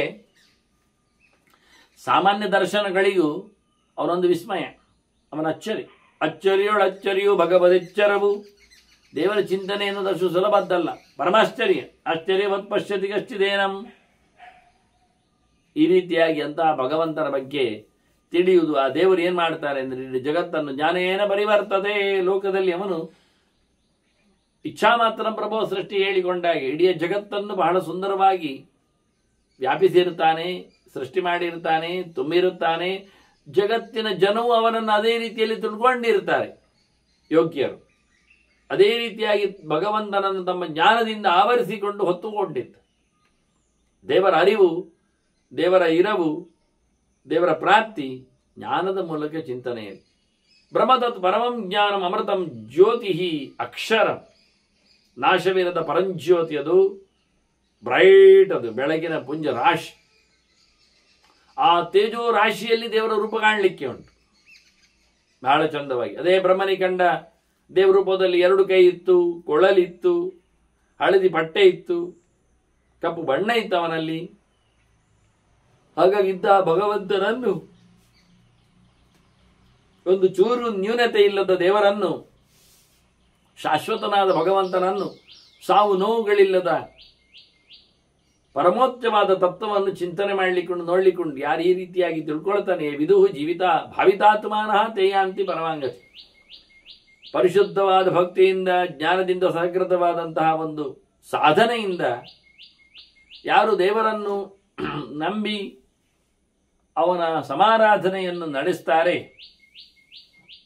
ಅವರು ಖಂಡಿತವಾಗಿಯೂ ಸರ್ವೋತ್ತಮವಾದ ಗತಿಯನ್ನು, ಮೋಕ್ಷವನ್ನು ಪಡಿತಾರೆ. ಇದಿಷ್ಟು ಹೇಳಲಿಕ್ಕೆ ಬರ್ತದೆ. ನಾವು ಹೋದವರಿದ್ದಾರೆ, ಹೋಗುವ ಬಗೆ ಹೇಗೆ, ಅದಕ್ಕೆ ಸಾಧನೆಗಳು, ಮಾರ್ಗಗಳು, ಇವೆಲ್ಲ ನಾವು ಯುಕ್ತಿಯಿಂದ ತೋರಿಸಿಕೊಟ್ಟು ಹೇತುಮತ್ ಶಕ್ಯಾಖ್ಯಾತು ಏವಂ ಯಥಾವತ್. ಮತ್ತು ಜ್ಞಾನಚಕ್ಷುಷ, ಕಣ್ಣಿನ ಹೊರಗಿನಿಂದ ಏನು ಕಾಣುವುದಿಲ್ಲ, ಅದರ ಒಳಗಿನ ಕಣ್ಣಿನಿಂದ ಜ್ಞಾನದಿಂದ ಭಗವಂತನನ್ನು ಹೀಗಿದ್ದಾನೆ ಅಂತ ಹೇಳಲಿಕ್ಕೆ ಆಗ್ತದೆ, ಹೇಳಿದ್ದಾರೆ, ತೋರ್ಲಿಕ್ಕೆ ಆಗ್ತದೆ. ಆದರೆ ಇದನ್ನೆಲ್ಲ ಪ್ರತ್ಯಾಹಾರೇಣವಾ ಶಕ್ಯಂ, ಇಂದ್ರಿಯಗಳನ್ನು ಬಾಗಿಲು ಹಾಕುವುದರಿಂದ ನೋಡಲಿಕ್ಕೆ ಬರ್ತದೆ. ಕಣ್ಣು ತೆರೆಯುವುದರಿಂದ ದೇವರು ಕಾಣುವುದಿಲ್ಲ, ಕಣ್ಣು ಮುಚ್ಚುವೆ. ಹೊರಗಿನ ಶಬ್ದಗಳನ್ನು ಅನುಭವಿಸಿಕೊಳ್ಳುವುದರಿಂದ ದೇವರ ಸುದ್ದಿ ಕೇಳುವುದಿಲ್ಲ, ಕಿವಿಯನ್ನು ಮುಚ್ಚಿಕೊಳ್ಳಬೇಕು. ಹೊರಗಿನ ವ್ಯಾಪಾರಗಳನ್ನು ವಾಕ್ಯಗಳಿಂದ ಮಾಡುವ ಮೂಲಕ ಭಗವಂತನ ಪಡೀಲಿಕ್ಕೆ ಆಗುವುದಿಲ್ಲ, ಬಾಯಿ ಮುಚ್ಚಬೇಕು. ಕೈಕಾಲುಗಳಿಂದ ದೇವರನ್ನು ಮುಟ್ಲಿಕ್ಕೆ, ಹೋಗ್ಲಿಕ್ಕೆ, ಹಿಡಿಲಿಕ್ಕೆಲ್ಲ ಆಗುವುದಿಲ್ಲ, ಅದನ್ನೆಲ್ಲ ನಿಲ್ಲಿಸಬೇಕು. ಹೀಗಿದ್ದರೂ ಸಿಗ್ತದೆ ಅಂತೆಲ್ಲ ಸಿಗಬಹುದು. ಪ್ರತ್ಯಾಹಾರೇಣವ ಶಕ್ಯಂ, ಪ್ರತ್ಯಾಹಾರೇಣವ ಅಶಕ್ಯಂ. ಇಷ್ಟೆಲ್ಲ ಬಿಟ್ಟುಕೊಂಡವರಿಗೂ ದೇವರು ಸಿಗ್ತಾನೆ ಅಂತ ಖಾತ್ರಿಲ್ಲ. ದೇವರು ಇಷ್ಟಪಡಬೇಕು. ಯಮೈಶ್ವರನ ತೇನ ಲಭ್ಯ ಅಂತ ಭಗವಂತ ಸರ್ವಾತ್ಮನ ಅವ್ಯಕ್ತ, ತದವ್ಯಕ್ತ ಮಾಹಿ. ವೇದವ್ಯಾಸರು ಹೇಳ್ತಾರೆ, ಪೂರಾ ದೇವರು ಕಾಣಿಸಿಕೊಳ್ಳುವ ಕ್ರಮ ಇಲ್ಲ. ಅವನು ಬೇಕಾದಷ್ಟು, ಬೇಕಾದಾಗಿ, ಬೇಕಾದಂತೆ, ಬೇಕಾದವರು ಬೇಕಾದಲ್ಲಿ ತೋರಿಸುತ್ತಾನಷ್ಟೆ. ಆದರೂ ಇನ್ನು ಅವ್ಯಕ್ತನೇ, ಸಂಪೂರ್ಣ ಅಲ್ಲ, ಕಾಣುವುದಿಲ್ಲ. ಹೇಗೆ ನಮಗೆ ಖಗೋಳ ಇನ್ನೂ ಅವ್ಯಕ್ತವೇ, ನಾವು ಎಷ್ಟು ಹೇಳಿಕೊಂಡು ಇನ್ನೆಷ್ಟೋ ಉಂಟು ಬಾಕಿ, ಉಳಿದದ್ದೇ ಹೆಚ್ಚಿರುವುದು. ತಿಳ್ಕೊಂಡದ್ರಲ್ಲಿಯೂ ಸರಿ ತಪ್ಪು ಹೆಚ್ಚುಕೊಂಡು, ಹಾಗಾಗಿ ಸರಿಯಾಗಿ ಕಮ್ಮಿ ಇದೆ, ತಪ್ಪು ಹೆಚ್ಚಿದೆ. ಹೀಗಾಗಿ ಭಗವಂತ ಅಷ್ಟು ಚೆನ್ನಾಗಿದ್ದಾನೆ. ಅವ್ಯಕ್ತಂ ಬ್ರಹ್ಮ ವೇದಿತು, ತಿಳಿಯುವುದು ಹೀಗೆ ತಿಳಿಯಲಿಕ್ಕೆ. ಅವನು ಪೂರ ತಿಳಿಯಲಿಕ್ಕೆ ಆಗುವುದಿಲ್ಲ ಅಂತ ತಿಳಿಯಲಿಕ್ಕೆ. ವಾಸ್ತವವಾಗಿ ಭಗವಂತನ ಕ್ರಮವೇ ಹಾಗೆ, ಚಿಂತನೆ ಹಾಗೆ ಅನ್ನುವ ನೆಲೆಯಲ್ಲಿ ಅದನ್ನು ಉಲ್ಲೇಖ ಮಾಡ್ತಾರೆ. ನಸವೇದ ಪರಂ ಬ್ರಹ್ಮ ಯೋ ನವೇದ ಚತುಷ್ಟಯ. ಯಾರಲ್ಲಿ ವೇದ ಮಾತಾಡಲಿಲ್ಲ ಅವರಿಗೆ ದೇವರು ಗೊತ್ತಿಲ್ಲ. ಅಲ್ಲ, ವೇದ ಎಲ್ಲರಿಗೂ ಸಿಗುವುದಿಲ್ಲ, ಅಲ್ಲ ಎಲ್ಲರಿಗೂ ಸಿಗ್ತದೆ. ಮಹಾಭಾರತ, ಇತಿಹಾಸ, ಪುರಾಣ, ಪಂಚಮ ವೇದಾನಾಂ ವೇದ ಅಂತ ಇದು ಎಲ್ಲರಿಗೂ ಸಿಗ್ತದೆ. ಅದು ಎಲ್ಲರ ವೇದ ಓದಲಿಕ್ಕಿಲ್ಲಂತೆ, ಸಂಸ್ಕೃತ ಅಲ್ವಾ ಅದು. ಹಾಗಿದ್ರೆ ಸ್ತ್ರೀ ಶೂದ್ರ ದ್ವಿಜಬಂಧೂನಾಂ ತ್ರಯೀನ ಶ್ರುತಿಗೋಚರ ಅಂತ ಹೇಳುತ್ತಾ, ಕಿವಿಗೆ ಪಾಠದಿಂದ ಕೇಳಲಿಕ್ಕೆ ಬಾರದೇ ಇರುವಂಥದ್ದು ವೇದ ಸ್ತ್ರೀಯರಿಗೆ ಅಂತ, ಆದ್ದರಿಂದ ಅಂತ ಹೇಳಿ ಇದು ಭಾರತ ವಾಕ್ಯಾನ ಕೃಪೆಯ ಮುನಿನಾ ಕೃತ ಉಂಟಲ್ಲ, ಅದಕ್ಕಾಗಿ ಭಾರತವನ್ನು ತಂದಿಟ್ಟಿದ್ದಾರೆ ಅಂತ. ತ್ರೈ ನ ಶ್ರುತಿಗೋಚರ, ಅವರಿಗೆ ತ್ರೈ ಸಿಗುವುದಿಲ್ಲ. ಇತಿ ಭಾರತ ವಾಕ್ಯಾನ, ಅದಕ್ಕಾಗಿ ಭಾರತ ಕೊಟ್ಟದ್ದು. ಹಾಗೆ ಅದು ಶ್ರುತಿಗೋಚರ ಆಗಬೇಕು. ಭಾರತ ಶ್ರುತಿಗೋಚರ ಅಂದ್ರೆ ಏನರ್ಥವೋ ಅಷ್ಟೇ ಅರ್ಥ. ವೇದದ ಶ್ರುತಿಗೋಚರತ್ವ ಏನು? ವೇದವನ್ನು ಚೆನ್ನಾಗಿ ಗುರುಕುಲದಲ್ಲಿ ಹೋಗಿ ವಿದ್ಯಾರ್ಥಿ ಶಾಂತಿ ಪಾಠದ ಪೂರ್ವಕ ಅಕ್ಷರಗಳ ಚಿಂತನೆಯಲ್ಲಿ, ಪದಗಳ ಪರೀಕ್ಷಿಸುವಲ್ಲಿ ಮುಗಿತಾನೆ ತನ್ನ ಅಭ್ಯಾಸವನ್ನು. ಹಾಗೆ ತಾನೇ ಇತಿಹಾಸ ಪುರಾಣಗಳನ್ನು ಪಂಚಮವೇದವನ್ನು ಸ್ತ್ರೀಯಾದಿಗಳು, ಸ್ತ್ರೀಯರು, ಶೂದ್ರರು ಮುಂತಾದವರು ಅಧ್ಯಯನ ಮಾಡಲಿಕ್ಕೆ ಉಂಟು ಅಂತ ವ್ಯಾಸರೇ ಅದರ ನಿರ್ಮಿತಿಯ ಕಾರಣವನ್ನೇ ಹೇಳಿತ್ತು. ಅದರಲ್ಲಿ ಒಂದೊಮ್ಮೆ ಬೇಕಾದಷ್ಟು ಜನರಲ್ಲಿ ಶ್ರದ್ಧೆ ನ್ಯೂನತೆ ಇರ್ತದೆ, ದೀಕ್ಷೆ ಗಟ್ಟಿತನ ಇರುವುದಿಲ್ಲ, ಅಂಥವರಿಗೆ ಯಾವುದೂ ಅರ್ಥವಾಗುವುದಿಲ್ಲ, ಯಾವುದೂ ಅಧ್ಯಯನಕ್ಕೆ ಯೋಗ್ಯ ಆಗಿರುವುದಿಲ್ಲ. ಈಗಾಗಲೇ ಕೆಲವು ದೇವಸ್ಥಾನಗಳ ಒಳಗೆ ಪ್ರವೇಶ ಮಾಡಲಿಕ್ಕೆ ನನಗೆ ಅದರ ಮೇಲೆ ನಂಬಿಕೆ ಇದೆ ಅಂತ ಹೇಳಿಕೊಂಡು ಹೋಗ್ಲಿಕ್ಕೆ ಉಂಟು, ಇಲ್ಲಾಂದ್ರೆ ಬಾಗಿಲಲ್ಲಿ ತಡಿತಾರೆ. ದೇವಾಲಯ ಉಂಟಲ್ಲ, ಸಮಾಜದ ವ್ಯಕ್ತಿ ಅಲ್ಲ ನಾನು, ದೇಶದ ಜನ ಅಂತ ನನ್ನಲ್ಲಿ ಆಧಾರ ಇದೆ ಹೇಳಿದರೆ ಎಂಥದಿದ್ರು ಈ ದೇವಾಲಯದಲ್ಲಿ ನಿನ್ನದು ತಲೆ ಬಗ್ಗಿದೆ ಅಂತ ಹೇಳಿಕೊಳ್ಳಬೇಕು, ಒಳಗೆ ಬಿಡುತ್ತೆ ಅನ್ನುವಂತೆ ಭಗವಂತನಲ್ಲಿ ದೀಕ್ಷೆ ಅದು ಸುಲಭದಲ್ಲಿ ಇಲ್ಲ. ದೀಕ್ಷೆ ಪಡೆದವರಿಗೆ ಅವರಿಗೆ ಬೇಕಾದಂತಹ ವೇದವನ್ನು ಅವರ ಯೋಗ್ಯತೆಯಂತೆ ಕರುಣಿಸಲಿಕ್ಕೆ ಬರ್ತದೆ. ಅದನ್ನು ಯಾರು ಚೆನ್ನಾಗಿ ವೇದವನ್ನು ಅಭ್ಯಾಸ ಮಾಡಿರುವುದಿಲ್ಲ ಅವರಿಗೆ ದೇವರು ಗೊತ್ತಾಗುವುದಿಲ್ಲ. ಔಪನಿಷದ ಪುರುಷ ಅಂತ ವೇದಾಖ್ಯವೇನಂ ವೇದಯಂತಿ ಅಂತ ವೇದದಿಂದಲೇ ಭಗವಂತನ ಅನುಸಂಧಾನ ಮಾಡಲಿಕ್ಕಿರುವಂಥದ್ದು ಅಂತ ಹೇಳಿಕೊಳ್ಳಲಿಕ್ಕೇನೆ ಇದ್ದದ್ರಿಂದ ಅಂತ ಒಂದು ಪರ್ಯಾಯ ವ್ಯವಸ್ಥೆಯನ್ನು ಮಾಡಿದರು. ಅದು ಭಾಷೆ ಸಂಸ್ಕೃತದಲ್ಲಿ ಉಂಟು, ಅದು ದೇವರ ಭಾಷೆ, ಭಗವಂತನನ್ನು ದೇವತೆಗಳನ್ನು ಮಾತಾಡಿಸತಕ್ಕಂಥ ಮಾಧ್ಯಮ ಭಾಷೆ, ಅದು ಸಾಧನೆಯ ಭಾಷೆ. ಹಾಗಾಗಿ ಕೃಷ್ಣಾಯ ವಾಸುದೇವಾಯ ಹರೇ ಪರಮಾತ್ಮನೆ ಹಾಗೆ ಹೇಳಿದರೇನೆ ದೇವರನ್ನು ನಾವು ಮಾತಾಡಿಸಿದಂತೆ, ದೇವರ ಸೊಲ್ಲನ್ನು ಚಿಂತನೆಯನ್ನು ನಡೆಸಿಕೊಟ್ಟಂತೆ ಹೊರತು ಅದನ್ನು ಯಾವುದೋ ಒಂದು ಪ್ರಾದೇಶಿಕ ಭಾಷೆಯಲ್ಲಿ ಅನುವಾದ ಮಾಡಿಕೊಂಡು ಅದನ್ನು ಒಂದು 100 ಸರ್ತಿ 50 ಸರ್ತಿ ಹೇಳುವುದಲ್ಲ. ಹಾಗೆ ಹೇಳಲಿಕ್ಕೆ ಹೇಳಲಿಲ್ಲ, ಅದು ಪ್ರಯೋಜನ ಇಲ್ಲದ ಕಥೆ ಆಗ್ತದೆ. ಅದರಿಂದ ಬಹಳ ಚೆನ್ನಾಗಿ ಅದು ಚಿಂತನೆ ಕೊಟ್ಟು, ದೇವರು ಕಾಣ್ತಾನೆ ಇಲ್ಲ ಹೇಳಿ, ಕಾಣ್ತಾನೆ ಇಲ್ಲ ದೇವರು ಅಷ್ಟೇ. ವ್ಯಕ್ತ ಅವ್ಯಕ್ತಂ, ಭಗವಂತ ಕಾಣುತ್ತಾನೆ, ಶಬ್ದದ ಮೂಲಕ ಕಾಣುತ್ತಾನೆ. ಭಗವಂತ ಕಾಣುವುದಿಲ್ಲ, ಭೌತವಾಗಿ ಕಾಣುವುದಿಲ್ಲ, ಅದು ಸತ್ಯ. ಲೋಕದಲ್ಲಿ ಭಗವಂತ ಅವ್ಯಕ್ತನೇ, ವೇದದಲ್ಲಿ ಭಗವಂತ ವ್ಯಕ್ತನೇ. ಅಪ್ರಾಕೃತನಾಗಿ ಭಗವಂತ ಅವನು ವ್ಯಕ್ತನೇ, ಪ್ರಾಕೃತನಾಗಿ ಭಗವಂತ ಅವ ಅವ್ಯಕ್ತನೇ. ನಮ್ಮ ಹಾಗೆ ದೇಹಗಳು ಶರೀರಗಳು ಭಗವಂತನಲ್ಲಿ ಇಲ್ಲ, ಮಣ್ಣು ಮಾಂಸಗಳದ್ದಲ್ಲ. ಮತ್ತೆ ದೇವರದ್ದು ಕೈಕಾಲುಗಳು ಎಲ್ಲ ಉಂಟು, ಅಂಗ ಪ್ರತ್ಯಂಗವತ್ತ ಲಕ್ಷಯಾಮಹೇ, ಆದರೆ ಅದು ಆನಂದಮಯ ಮಾತು. ಆ ಪ್ರಣಕ ಸ್ವರ್ಣಯವ, ಭಗವಂತನ ಕ್ರಮ ಹಾಗೆ ಅಂತ ಗುಣಾತ್ಮಕವಾದ ಶರೀರದಿಂದ ಭಗವಂತ ಇರ್ಲಿಕ್ಕೆ ಹೋಗಿ ಅದು ನಮಗೆ ಕಾಣದೇ ಇರುವುದರಿಂದ ಭಗವಂತನ ನಾವು ಅವ್ಯಕ್ತ ಅಂತೇವೆ ಭೌತಿಕವಾಗಿ. ಆದರೆ ಅವನು ನಿಜವಾಗಿ ವ್ಯಕ್ತನೇ ಇದ್ದಾನೆ. ಈಗ ಸ್ವರೂಪತಃ ಆನಂತರ ಚಿಂತನೆಯಲ್ಲಿ ಈ ಎಲ್ಲ ಪ್ರಕಾರಗಳಲ್ಲಿ ಹೇಳಲಿಕ್ಕೆ ಹೇಳ್ತದೆ ಅಂತಾರೆ. ಮತ್ತೆ ಲೋಕವನ್ನು 2 ರೀತಿಯಿಂದ ಜನ ಕರೀತಾರೆ. ಈ ವ್ಯಕ್ತಾವ್ಯಕ್ತದ ಬಗ್ಗೆ ಹೇಳುವಾಗಲೇ ಯತ್ತತ್ವಂ ಸಂಪ್ರೋಕ್ತಂ ಪರಮರ್ಷಿಣ ಅಂತ. ಸಂಪ್ರೋಕ್ತಂ ಅಂತಾರೆ. ಸಂ ಅಂತ ಹೇಳಿದ್ರೆ ಪೂರ ತುಂಬಿರುವಂಥದ್ದು, ಹೊರಗಿಂದ ಕಾಣುವಂಥದ್ದು, ವಿಭೂತಿಯಾಗಿ ಬರುವಂಥದ್ದು ಅದು ವ್ಯಕ್ತ. ದೇವರು ಮರದಲ್ಲಿ ಕಾಣ್ತಾನೆ, ಅಶ್ವತ್ಥದಲ್ಲಿ ವ್ಯಕ್ತ ವಿಭೂತಿಯಾಗಿ. ಅವನು ಅವ್ಯಕ್ತವಾಗಿ ಒಳಗಿದ್ದಂತೂ ಕಾಣುವುದಿಲ್ಲ. ಹಾಗೆ ಸರ್ವರಲ್ಲಿಯೂ ಭಗವಂತ ವ್ಯಕ್ತನಾಗಿ ಕಾಣಿಸ್ತಾನೆ, ಅವ್ಯಕ್ತನಾಗಿ ಕಾಣುವುದಿಲ್ಲ, ಎಲ್ಲರಲ್ಲಿ ಅಂತರ್ಯಾಮಿಯಾಗಿದ್ದಾನೆ. ಅದನ್ನ ಸಮ್ಮತ್ತೆ ಪ್ರ 2 ಹೇಳಿದ್ದು ಸಂಪ್ರೋಕ್ತಂ ಅಂತ. ಹಾಗಾಗಿ ಭಗವಂತ ಹೇಗಿರ್ತಾನೆ, ಒಳಗೆ ಪ್ರವೇಶ ಮಾಡಿರ್ತಾನೋ ಹೊರಗೆ ಆವರಿಸಿಕೊಂಡಿರ್ತಾನೋ, 2 ಕಾಣುವುದಿಲ್ಲ. ಅದಕ್ಕೆ 2ಕ್ಕೆ ಹೇಳುವ ರೂಪಗಳ ಚಿಂತನೆಗಳು ಹೇಳಿದವರಾಗಿ ಪರಮರ್ಷಿಣ ಅಂತ ಋಷಿಗಳಿದ್ದಾರೆ, ಪರಮರ್ಷಿಗಳಿದ್ದಾರೆ. ಪರಮರ್ಷಿಗಳಿಗೆ ವ್ಯಾಪ್ತವಾದದ್ದು ಕಥೆ ಗೊತ್ತುಂಟು, ಋಷಿಗಳಿಗೆ ಎಚ್ಚರದಲ್ಲಿ ಒಳಗಿನದ್ದು ನೋಡ್ಲಿಕ್ಕೆ ಬರ್ತದೆ. ಈ 2 ಮಾಡಿ ಪರಮರ್ಷಿ ಅಂದದ್ದು. ಅದರಿಂದ ವ್ಯಕ್ತಾವ್ಯಕ್ತವಾದ ತತ್ವಗಳ ಬಗ್ಗೆ ಮಾತಾಡ್ತಾರೆ. ಕೆಲವು ಕಾಣ್ತದೆ, ಕೆಲವು ಕಾಣುವುದಿಲ್ಲ ಅಂತ ತತ್ವಗಳು ಋಷಿಗಳದ್ದು ಕಥೆ. ಅದರಲ್ಲಿ ಕಾಣುವುದು ಯಾವುದು ನಿಜವಾಗಿ? ಪರಮರ್ಷಿ ಯಾರು ನೋಡುವುದಲ್ಲಿಗೆ ಬಹಳ ಚಂದವಾಗಿ ಹೇಳಿಕೊಟ್ಟವನು ಯಾರು? ದೊಡ್ಡ ಋಷಿ ವ್ಯಾಸರು. ವ್ಯಾಸರು ಹೇಳಿದ್ದು ಶಾಸ್ತ್ರಗಳಲ್ಲಿ, ಪುರಾಣಗಳಲ್ಲಿ, ಇತಿಹಾಸದಲ್ಲಿ. ವ್ಯಾಸನ ನಂತರದಲ್ಲಿ ದೊಡ್ಡ ಋಷಿ ಯಾರು? ಚೆನ್ನಾಗಿ ಪರಮಾತ್ಮನನ್ನು ಋಷಿ ತಿಳ್ಕೊಂಡವ ಜ್ಞಾನಿ ಯಾರು? ಚತುರ್ಮುಖ. ಹಾಗಾಗಿ ಚತುರ್ಮುಖ ಹೇಳುತ್ತಾನೆ, ವ್ಯಾಸರು ಹೇಳುತ್ತಾರೆ ತುಂಬಿದ ಭಗವಂತನ ಕಥೆ ಹೇಗೆ, ಭಗವಂತ ನನಗೆ ಕಂಡಿದ್ದಾನೋ ಇಲ್ಲವೋ. ದೇವರು ವ್ಯಾಸನಾಗಿ ಹೇಳ್ತಾರೆ ದೇವರು ಕಾಣುವುದಿಲ್ಲ ಅಂತ. ಬ್ರಹ್ಮ ದೇವರನ್ನು ಕಾಣಲಿಕ್ಕೆ ಹೊರಟು ನೋಡಿ ಹೇಳುತ್ತಾನೆ ದೇವರು ಕಾಣಲಿಲ್ಲ ಅಂತ. ಮತ್ತೆ ಪೂರ್ವವಾಗಿ ಕಾಣಲಿಲ್ಲ, ಅಸ್ಪಷ್ಟವಾಗಿ ಕಂಡ ದೇವರನ್ನು ಶಾಸ್ತ್ರಗಾರರು ಅಸ್ಪಷ್ಟವಾಗಿ ತಿಳಿಸಿಕೊಟ್ಟಿದ್ದಾರೆ. ಪೂರ ಅಲ್ಲ, ಪೂರ ಆಗುವುದಿಲ್ಲ, ಪೂರ ಮುಗಿಯುವುದಿಲ್ಲ.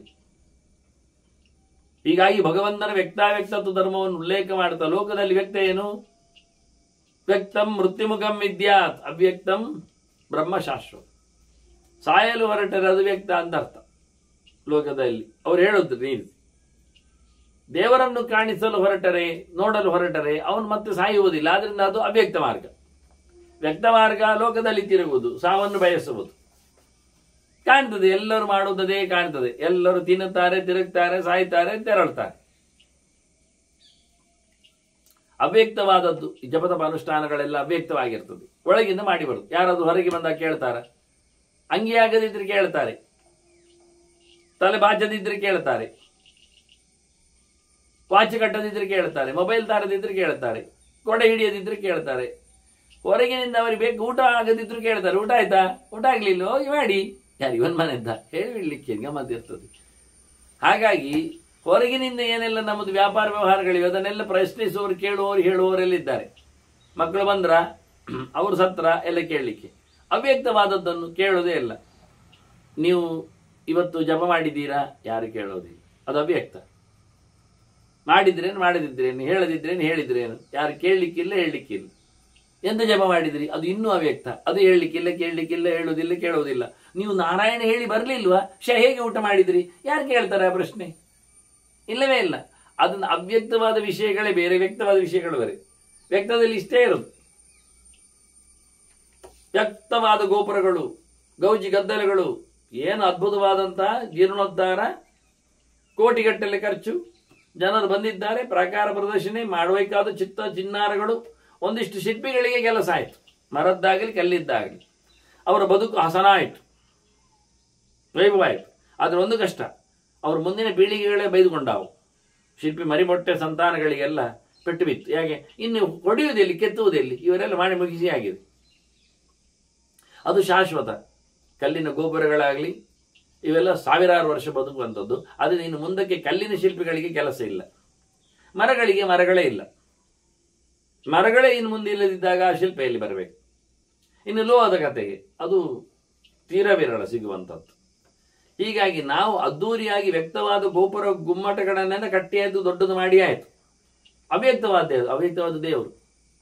ಸರಿ ಹೇಳಿದ್ರೆ ನೋಡಿ, ಗಮ್ಮತ್ತೆಂದರೆ ನಾವು ಇವತ್ತಿನ ಕರಾವಳಿಯಲ್ಲಿ ಆಗಲಿ ಆಸುಪಾಸುಗಳಲ್ಲಾಗಲಿ ಕಂಡಾಬಟ್ಟೆ ದೇವರ ಮೂರ್ತಿಗಳಿವೆ. ಲಿಂಗ ಬಿಡಿ, ಲಿಂಗಕ್ಕೂ ಹೆಸರುಂಟು, ಮತ್ತೆ ನೋಡುವ. ದೇವರ ಮೂರ್ತಿಗಳಿವೆ. ಯಾವ ಮೂರ್ತಿ ಕೇಳಿದರೆ ಅದು ವಿಷ್ಣು ಮೂರ್ತಿ ಅಂತ ಹೇಳಿಬಿಡುದು. ಸುಮಾರು ಕಡೆಯಲ್ಲಿ ವಿಷ್ಣು ಮೂರ್ತಿ ದೇವಸ್ಥಾನ. ಹೌದು, ವಿಷ್ಣುವಿನ ಯಾವ ಮೂರ್ತಿ ದೇವಸ್ಥಾನ ಅದು? ಚಕ್ರಶಂಖ ಗದಾ ಪದ್ಮ 4 ಆಯುಧವನ್ನು ಹಿಡಿದ ದೇವರ 24 ರೂಪ ಉಂಟು. ಪರ್ಮುಟೇಷನ್ ಕಾಂಬಿನೇಷನ್ ಅಲ್ಲಿ, ಚೇಂಜ್ ಆಫ್ ದ ಆರ್ಡರ್ ಅಲ್ಲಿ, ಮೇಲೆ ಕೆಳಗೆ ಅಂತ ಮಾಡ್ತಾ, ಬಲ ಎಡ ಅಂತ ಮಾಡ್ತಾ 24 ರೀತಿಯಲ್ಲಿ ಚಕ್ರಶಂಖ ಗದಾ ಪದ್ಮ 4 ಆಯುಧವನ್ನು ಹಿಡಿಲಿಕ್ಕೆ ಆಗ್ತದೆ. ಅದು ಯಾವ ರೂಪ, ಅದು ಹೇಗೆ ಉಂಟು, ಅದು ಯಾವ ಮೂರ್ತಿ, ಅದು ಗೊತ್ತಿಲ್ಲವ. ಮತ್ತೆಂತ ಮಾಡಿದ್ದು ಇಷ್ಟು ಸಮಯ? ನಾವು ಕೋಟಿಗಟ್ಟಲೆ ಗೌಜಿ ಮಾಡಿದ್ದೇವೆ ಗೋಪುರದಲ್ಲಿ ಎಲ್ಲ. ಒಳಗಿನ ಕಥೆ ಏನು? ಅದು ಅವ್ಯಕ್ತ. ಅದು ಹೇಳಲಿಕ್ಕಿಲ್ಲ, ಅದು ತೋರಿಸ್ಲಿಕ್ಕಿಲ್ಲ, ಅದು ಬಾರಲಿಕ್ಕಿಲ್ಲ. ಕೆಲವು ದೇವರ ಕೈಗಳಲ್ಲಿ ಆಯುಧಗಳು ಇಲ್ಲ, ಬಿದ್ದೋಗಿದೆ, ತುಂಡಾಗಿದೆ, ಇಲ್ಲಾಗಿದೆ, ಇತ್ತೋ ಇಲ್ಲೋ ಗೊತ್ತೂ ಇಲ್ಲ, ಕರಗೋಗಿದೆ. ಎಂತ ಮಾಡುವ? ಮಂತ್ರ ಬರ್ತದ? ಅದು ಗೊತ್ತಿಲ್ಲ. ನಾನು ಈಗ ಹೇಳಿದಾಗೆ ವಿಷ್ಣು ಮೂರ್ತಿ ಅದು 24 ಉಂಟು, ಅದು ಯಾವುದು 24? ಅದು ಗೊತ್ತಿಲ್ಲ. ಯಾವುದು ಹೇಗೆ ಉಂಟು? ಅದು ಹಾಕುದಿಲ್ಲ. ಇಲ್ಲಿನ ಮೂರ್ತಿ ಅದು ಚಿತ್ರ ಚೆನ್ನಾಗಿ ಉಂಟು, ಅದು ಇಲ್ಲ. ಒಂದಿಷ್ಟು ಹೂ ಹಾಕಿ, ಮತ್ತೊಂದು ಹಾಕಿ, ಅದಕ್ಕೆ ಕವಚ ಕಟ್ಟಿ, ಟೊಪ್ಪಿ ಎಲ್ಲ ಇಟ್ಟು, ಅದು ಕಾಣದಂತೆ ಮಾಡಿಬಿಡ್ತಾರೆ. ಪೂಜೆಯವನಿಗೆ ಕಾಣುವುದಿಲ್ಲ. ಅದು ಯಾವಾಗ ತೆಗೆಯುವುದು ಕವಚ ಕೇಳಿದ್ರೆ, ಅದು ವರ್ಷಕ್ಕೊಮ್ಮೆ ಉದ್ಧಾರಿತನಿಗೆ ತೆಗೆಯುವುದು. ಆಗ ಪುರುಸೋತಾಗಲಿಲ್ಲ ಅಂದ್ರೆ ಮತ್ತೆ ಹಾಗೆ ಮುಂದುವರಿಸು. ಮತ್ತೆ ಅಲ್ಲಿ ಯಾವತ್ತೂ ಪುರುಸೋತಾಗುವುದಿಲ್ಲ. ಅಲ್ಲಿ ಸಾಧನೆಯಲ್ಲಿ ಏನು ಇಲ್ಲ, 0. ಅದು ಅವ್ಯಕ್ತ. ಪೂಜೆ ತಪ ಅನುಷ್ಠಾನಗಳಲ್ಲಿ ಒಳಗೆ ಏನು ದೊಡ್ಡದಾಗಲಿಲ್ಲ. ಇವತ್ತಿನ 10-50 ಪಾಲು ಮಟ್ಟಿನ ಹೆಚ್ಚಿನ ಜೀರ್ಣೋದ್ಧಾರ ಮಾಡಿದ್ದರಿಂದ ಒಳಗೇನಾದ್ರೂ ಹೆಚ್ಚಿಗೆ ಆಯಿತು? ಇಲ್ಲ. ಒಂದು ಮಂತ್ರ ಹೆಚ್ಚಾಗಲಿಲ್ಲ, ಒಂದು ಮಂತ್ರದ ಅರ್ಥ ಗೊತ್ತಾಗಲಿಲ್ಲ, ಒಂದು ಟ್ರೆಡಿಷನ್ನ ಬಗ್ಗೆ ಸರಿಕಟ್ಟಿನಲ್ಲಿ ಎಚ್ಚರ ಇಲ್ಲ. ಅದು ನಡೀತದೆ. ಜೀರ್ಣೋದ್ಧಾರ ಅಂತಂದ್ರೆ ಭಾರಿ ಗೌಜಿ ಮಾರ, ಕಂಡಾಬಟ್ಟೆ ಜನ ಬರುವುದೇನು, ಎಲ್ಲರಿಗೂ ಹೋಟೆಲ್ ಸಂತೆಯಾಗಿ ಊಟ ಹಾಕುವುದೇನು. ನಾವು ಸನ್ನಿಧಾನಕ್ಕೆ ಸಂಪೂರ್ಣವಾದಂತಹ ಕಪ್ಪು ಚಿಕ್ಕಿ ಬಂದಿದೆ, ಚಿಂತನೆ ಇಲ್ಲ. ಇತ್ತ ವಿಶಿಷ್ಟವಾಗಿರತಕ್ಕ ಊಟದ ಸಂಪ್ರದಾಯದಲ್ಲಿ, ಹೋಟೆಲ್ ಕಥೆಯಲ್ಲಿ ಎಲ್ಲ ಮಡಿವಂತಿಗೆಯ, ಶುದ್ಧತೆಯ, ಶುಚಿತ್ವದ ಎಲ್ಲ ಹಾಳಾಗಲಿಕ್ಕೆ ಹೋಗಿ ಅಂಗಳದಲ್ಲಿ ಅವನು ಉಗುಳುತ್ತಾನೆ. ಕೆಲವು ದೇವರ ಏನು ಈಗ ಜೀರ್ಣೋದ್ಧಾರ ಮಾಡಿದೆ ಅದರ ಎದುರಲ್ಲೇ ಕೈ ತೊಳಿಲಿಕ್ಕೆ ಸಿಕ್ಕಿಸಿದ್ದಾರೆ. ನಾನೊಂದು ಕಡೆ ನೋಡಿದ್ದೆ, ಬಹಳ ಚಂದವಾದಂಥ ಕಲ್ಲಿನ ಗುಂಡ ಕಟ್ಟಿದ್ದಾನೆ. ಬಹಳ ಚಂದವಾಗಿ ದೇವರಿಗೆ ಅಂತೇಳಿ. ಆದ್ರೆ ಆ ಗುಂಡಕ್ಕೇನೆ ಬಡಂ ಬಡಂ ಬಡಂ ಬಡಂ ಮಾಡಿಯುವ ನಗರಿಯನ್ನು ಫಿಕ್ಸ್ ಮಾಡಿಬಿಟ್ಟಿದೆ. ಎಲ್ಲ ಬಣ್ಣ ಮಸಿನುಂಗುತಿ ಹೇಳಿಕೊಂಡಾಗೆ ಎಲ್ಲಿರ್ಬೇಕು ಅಲ್ಲಿಲ್ಲದೆ. ಯಾಕೆ ಅದು ಕೇಳಿದ್ರೆ ಅವ್ರು ಹೇಳ್ತಾರೆ ಅದು ಪೂಜೆ ಮಾಡುವಾಗ ರಪಕ್ಕ ಸ್ವಿಚ್ ಹಾಕಿ ಹೋಗ್ಲಿಕ್ಕೆ ಅವನಿಗೆ ಪೂಜೆ ಮಾಡಿ, ಮತ್ತೆ ಯಾರು ಇರೋದಿಲ್ಲ. ಇಷ್ಟು ವೈಭವದ ಕಟ್ಟು, ಆದ್ರೆ ಪಾಪ ದೇವರ ಆ ಕಲ್ಲಿನ ಗೋಡೆಗೇನೆ ಅಂಟಿಸಿ ಸ್ವಿಚ್, ಆ ನಂತರ ಕಲೆಕ್ಷನ್ ವೈರ್, ಮತ್ತೆ ಬಡ ಬಡ ಬಡಿಸುವ ಆ ಯಾಂತ್ರಿಕವಾದ ಕತೆ. ಇದನ್ನೇ ಅವ್ರು ಹೇಳಿದ್ರು, ವ್ಯಕ್ತಾವ್ಯಕ್ತಂ. ವ್ಯಕ್ತ ಅಂದ್ರೆ ಅಂತದ್ದು ಮೃತ್ಯುಮುಖ. ನೀವು ಹೊರಗೆ ಏನೆಲ್ಲ ಮಾಡ್ತೀರಿ ಅದು ಸಾಯ್ಲಿಕ್ಕೆ ಉಂಟು, ನಾವು ಸಾಯ್ತೇವೆ ಮಾಡಿಕೊಂಡವರು, ಏನು ಪ್ರಯೋಜನ ಆಗುದಿಲ್ಲ, ಉದ್ಧಾರ ಆಗಲಿಲ್ಲ. ಮಾಡಬೇಕಾದೇನು ಕೇಳಿದರೆ ಒಳಗಿನ ಕತೆ. ಅವ್ಯಕ್ತಂ ಸುಖಮೇವಚ್ಚ. ಅವ್ಯಕ್ತ ಅಂದ್ರೆ ಏನು? ಅಮೃತಂ ಮತಂ. ಅದು ಅಮೃತ, ಅದು ಮೋಕ್ಷ, ಅದು ಒಳ್ಳೆಯದು, ಅದು ಉದ್ಧಾರಕ, ಅದು ವಾಸ್ತವ. ಇದು ಪ್ರಧಾನ ಅಂತಾರೆ. ಆದ್ರಿಂದ ನಿವೃತ್ತಿ ಲಕ್ಷಣಂ ಧರ್ಮಂ ಋಷಿ ನಾರಾಯಣ ಬ್ರವೀತ್. ಧರ್ಮಪುತ್ರನಾದ ನಾರಾಯಣ ಏನು ಹೇಳಿದ? ಇಲ್ಲಿಂದ ಹೊರಡು ಅಂತ ಹೇಳಿದ. ಹೊರಡಲಿಕ್ಕೆ ಬೇಕಾದ್ದು ಮಾಡು ಅಂದ. ಕಾಣಿಸುವಂಥದ್ದು ಮಾಡು ಅಂತ ಹೇಳಲಿಲ್ಲ. ಕಾಣದೇ ಇರುವುದನ್ನು ಬೆಳೆಸುವ ಅಂದ. ಒಳಗಿರ್ಬೇಕು. ನಮಗೇನದು ಕಾಣದೇ ಇರುವುದಿಲ್ಲಲ್ಲ, ಹೇಳುವುದೇ ಇಲ್ಲ. ಎಷ್ಟೊತ್ತು ಜಪ ಮಾಡಿದೆ? ಯಾರು ಹೇಳೋದಿಲ್ಲ. ಎಷ್ಟೊತ್ತು ಜಪ ಮಾಡಿದ? ಮಾಡಲೇ ಇಲ್ಲವ. ಎದ್ದ ಮಿಂದ, ಏನು ಹೇಳಿ ಮಿಂದೆ? ಅದು ಹೇಳೋದಿಲ್ಲ, ಅದು ಅವ್ಯಕ್ತ. ನೀರೊಳಗೆ ಅಂತ ಹೇಳಲೇ ಇಲ್ಲವ. ಹಾಗೆಲ್ಲ ಉಂಟಾಗಿ ಹೇಳಿದ. ನೀರಲ್ಲೆಲ್ಲ ಹೇಳಿಕೊಂಡ, ಹೇಳಿದ್ರಲ್ಲ ಬಾಯೊಳಗೆ ನೀರು ಹೋಗುದಿಲ್ಲ. ಎಂತ ಪೆದ್ದ ನೋಡಿ. ನಾನೊಮ್ಮೆ ಕೇಳಿದೆ, ಪೂಜೆ ಆಗುವಾಗ ಆರತಿ ಮಾಡುವಾಗ ಏನು ಹೇಳಿದೆ ಅಂತ. ಅದೆಲ್ಲ ಹೇಳಲಿಕ್ಕಿಲ್ಲ ಅಂದ. ಅಲ್ಲ, ನೀನು ಹೇಳೋದು ಬೇಡ, ನೀನು ಹೇಳಿದೆ ಕೇಳಿದೆ. ಇಲ್ಲಪ್ಪ ಅದು ಗಂಟೆ ಹೊಡೆಯುವ ಎಂತ ಹೇಳಲಿಕ್ಕೆ ಆಗ್ತದೆ ಅಂದ. ಭಾರಿ ಖುಷಿ ಆಯ್ತು. ಗಂಟೆ ಹೊಡೆಯುವಾಗ ಆರತಿ ಮಾಡಲಿಕ್ಕೆ ಎಂತ ಬರ್ತದೆ? ಎಂತ ಬರೋದಿಲ್ಲ ಅಂದ. ಮತ್ತೆ ಹೇಳ್ತಾನೆ, ಏನಾದರೂ ನೀನು ಸ್ತೋತ್ರವೋ ಮಂತ್ರವೋ ನಾರಾಯಣ ಹೇಳ್ಬೋದಲ್ಲ, ಅದು ಹೇಳೋ ಮಾಡಿದ್ರೆ ಕೈ ಅಲ್ಲಾಡೋದಿಲ್ಲ ಅಂತ ಅವನಿಗೆ. ಈ ಚಂಡೆ ಬೆಟ್ಟಿನಾಗೆ ಕುಣಿತಾ ಉಂಟವನ ಆರತಿ. ಆರತಿ ಮಾಡುವ ಗೋಚು ನೋಡಿ ನಾ ಹೇಳಿದಲ್ಲ, ಎಲ್ಲ ಅವ್ಯಕ್ತ. ದೇವರು ಕೋಣೆ ಒಳಗಿದ್ದು ಏನು ಕೇಳಬೇಡಿ. ಸರ್ಪಾರತಿ ಅಂದ್ರೆ ಅದು ಅಲ್ಲಾಡಿಸ್ಬೇಕಂದ್ರೆ ಈಗ ಅವನ ಮುಖದೇ ಇರೋದು. ಹಾಗೆ ಸರ್ಪ ನಿಲ್ಲುವುದು ಕಾಣಲೇ ಇಲ್ಲ ಇವರು. ಏನು ವಿಚಿತ್ರ ನೋಡಿ. ಅದು ಕೂರ್ಮಾರತಿ ಭಾರಿ ಚಂದ ಉಂಟಂತೆ. ಯಾಕೆಂದ್ರೆ ಅದು ಕೆಳಗೆ ಅದರದ್ದು ಬೀಳುವುದೇ ಇಲ್ಲ ಬತ್ತಿ. ಅದು ಹೇಗೆ ಬೇಕಾದ್ರೂ ಆಡಿಸ್ಲಿಕ್ಕೆ ಬರ್ತಂದೆ. ಅಂದ್ರೆ ಅವನೇ ಉಲ್ಟಾ ಪಲ್ಟಾ ಎಲ್ಲ ಮಾಡ್ತಾ, ಕಬ್ಬೆ ಉಬ್ಬೆ ಎಲ್ಲ ಮಾಡ್ತಾ ಅದನ್ನ ಆರತಿ ಮಾಡ್ತಾನೆ. ಒಟ್ಟು ಖಂಡಿತವಾಗಿ ಆರತಿ ಆಗ್ತದೆ ಅಂದ್ರೆ ಆ ಬಡಿಯುವ ಶಬ್ದಕ್ಕೆ, ತೋರಿಸುವ ಆರತಿಗೆ ದೇವರು ಖಂಡಿತವಾಗಿ ಅಲ್ಲಿಂದ ಹೋಗಿರ್ತಾನೆ, ನಿಸ್ಸಂಶಯ. ಹೇಳೇ ಇಲ್ಲದ ಸಂಗತಿಗಳು. ದೇವರ ಉಪಚಾರದ ಅತ್ಯಂತ ಎತ್ತರದ ಉಪಚಾರವೇ ಬೇರೆ, ಅದಲ್ಲದೆ ಇದಲ್ಲವೇ ಇಲ್ಲ. ಜನಕ್ಕೆ ಹೇಳುವುದಾಗಿ ಈಗ ಪೂಜೆ ಆಗ್ತದೆ ಅಂತ ಹೇಳೋದು. ಪೂಜೆ ಅಂದ್ರೆ ಖಾಲಿ ಆರತಿ ಅಂತ ಅರ್ಥ. ಎಲ್ಲರೂ ಕೇಳುದಾಗಿ ಇನ್ನೆಷ್ಟು ಗಂಟೆಗೆ ಪೂಜೆ ಆಗೋದು ಅಂತ ಉಂಟಲ್ಲ, ಅದಲ್ಲ. ಅದು ಆರತಿ ಎತ್ತುವುದು ಮಾತ್ರ ಪೂಜೆ ಆಗಿದೆ ಈಗ. ಇದು ವಿಚಿತ್ರವಾದಂಥ ಕಥೆ ಆಗಿದೆ. ಅದೇ ನಿವೃತ್ತಿ ಲಕ್ಷಣಂ ಧರ್ಮಂ. ನಾರಾಯಣ ಹೇಳ್ತಾನೆ, ಯಾವುದು ಬಿಡ್ಲಿಕ್ಕೆ ಬರ್ತದೆ, ಹೋಗ್ಲಿಕ್ಕೆ ಆಗ್ತದೆ ಅಂಥದ್ದನ್ನೇ ಧರ್ಮ ಹೇಳುತ್ತೇವೆ ನಾವು. ಇದಲ್ಲ ಹೊರಗೆ ತೋರಿಸುವಂಥದ್ದು, ಗೌಜಿ ಮಾಡಿದ್ದಲ್ವೇ ಅಲ್ಲ. ಆದ್ದರಿಂದ ಭೌತವಾದ ವ್ಯವಸ್ಥೆ ಧರ್ಮವೇ ಅಲ್ಲ, ಅಭೌತವಾದದ್ದು, ಅತ್ಯಂತ ಶಾಶ್ವತವಾದದ್ದು. ಅವ್ಯಕ್ತಂ ಬ್ರಹ್ಮ ಶಾಶ್ವತಂ ಅಂತ. ಅತ್ಯಂತ ವ್ಯವಸ್ಥಿತವಾದಂಥ ಅವ್ಯಕ್ತವಾದದ್ದು ಯಾವುದು? ಶಾಶ್ವತವಾದ ಶಾಶ್ವತೇಕ ಪ್ರಕಾರವಾಗಿರತಕ್ಕ ಬ್ರಹ್ಮ, ಭಗವತ್ ತತ್ವ. ಇದರ ಚಿಂತನೆಯನ್ನು ಮಾಡಲಿಕ್ಕಿರುವದ್ದು ಅಂತಾರೆ. ಬಹಳ ಎತ್ತರದಲ್ಲಿ ಚಿಂತನೆ ಮಾಡುವಂಥ. ಪ್ರವೃತ್ತಿ ಲಕ್ಷಣ ಧರ್ಮಂ ಪ್ರಜಾಪತಿರತಾ ಬ್ರವೀತ್. ನಿವೃತ್ತಿಯ ಬಗ್ಗೆ ಮಾತಾಡಿದ್ದು ನಾರಾಯಣ ಆದರೆ ಬದರಿಯಲ್ಲಿ ಕೂತ ನಾರಾಯಣ ನಿವೃತ್ತಿಯ ಬಗ್ಗೆ ಮಾತಾಡಿದ್ದು. ಪ್ರವೃತ್ತಿಯ ಬಗ್ಗೆ ಮಾತಾಡಿದ್ದು ಪ್ರಜಾಪತಿ ಬ್ರಹ್ಮದೇವ. ಲೋಕವನ್ನು ಬೆಳೆಸುವುದು ಹೇಗೆ ಅಂತ, ಲೋಕವನ್ನು ಬಿಡುವುದು ಹೇಗೆ ಅಂತ ಅವನು ಹೇಳಿಕೊಡು, ನಾರಾಯಣ ಹೇಳಿಕೊಡು. ಇದನ್ನು ಬೆಳೆಸಿ ಬಿಡಿ. ಪ್ರವೃತ್ತಿ ಧರ್ಮವನ್ನು ಮಾಡಿದ್ರೆ ಏನಾಗ್ತದೆ? ಇಲ್ಲಿ ಕೂತ್ಕೊಂಡು ಊಟೋಪಚಾರ, ಸಂಬಳ, ಸಾನ್ನಿಧ್ಯ ಮತ್ತೊಂದೇ ಮಾಡ್ತಾ ಇದ್ರೆ ಪ್ರವೃತ್ತಿ ಪುನರಾವೃತ್ತಿ. ಇಲ್ಲಿ ತಿರುಗಿದ್ರೆ ಇಲ್ಲಿ ತಿರುಗ್ತಾ ಇರ್ತದೆ. ಎಲ್ಲವನ್ನು ತೊರೆದೋದ್ರೆ ನಿವೃತ್ತಿ ಪರಮಾಗತಿ. ಭಾರಿ ಎತ್ತರದೆಡೆಗೆ ಓಡಬೇಕಾ? ಅದು ನಿವೃತ್ತಿ ಧರ್ಮವನ್ನು ಅನುಸರಿಸಬೇಕು. ಎಲ್ಲರೂ ಹೋದದ್ದಲ್ಲಿ ಅದರ ಬಗ್ಗೆ ಭಾರಿ ಅದ್ಭುತವಾದಂತಹ ನಿವೃತ್ತಿಯ ಚಿಂತನೆಯನ್ನು, ಇಲ್ಲಿ ತಿರುಗಲಾರದ ಸಂಗತಿಯನ್ನು, ಪ್ರವೃತ್ತಿ ಕಥೆ ಅಲ್ಲದೇ ಇರುವುದನ್ನು ಬಹಳ ವಿಶಿಷ್ಟವಾಗಿ ತುಂಬ ಲಕ್ಷಣ ಉಪಯುಕ್ತವಾಗಿ ಚಿಂತನೆಯನ್ನು ಕೊಡ್ತಾನೆ. ಅದರ ಬಗ್ಗೆ ಮತ್ತೆ ಮುಂದಿನ ಚಿಂತನೆಯಲ್ಲಿ ನಡೆಸುವ ವಂದನೆಗಳೊಂದಿಗೆ ಶ್ರೀಕೃಷ್ಣ ನಾರಾಯಣ ನಾರಾಯಣ ನಾರಾಯಣ.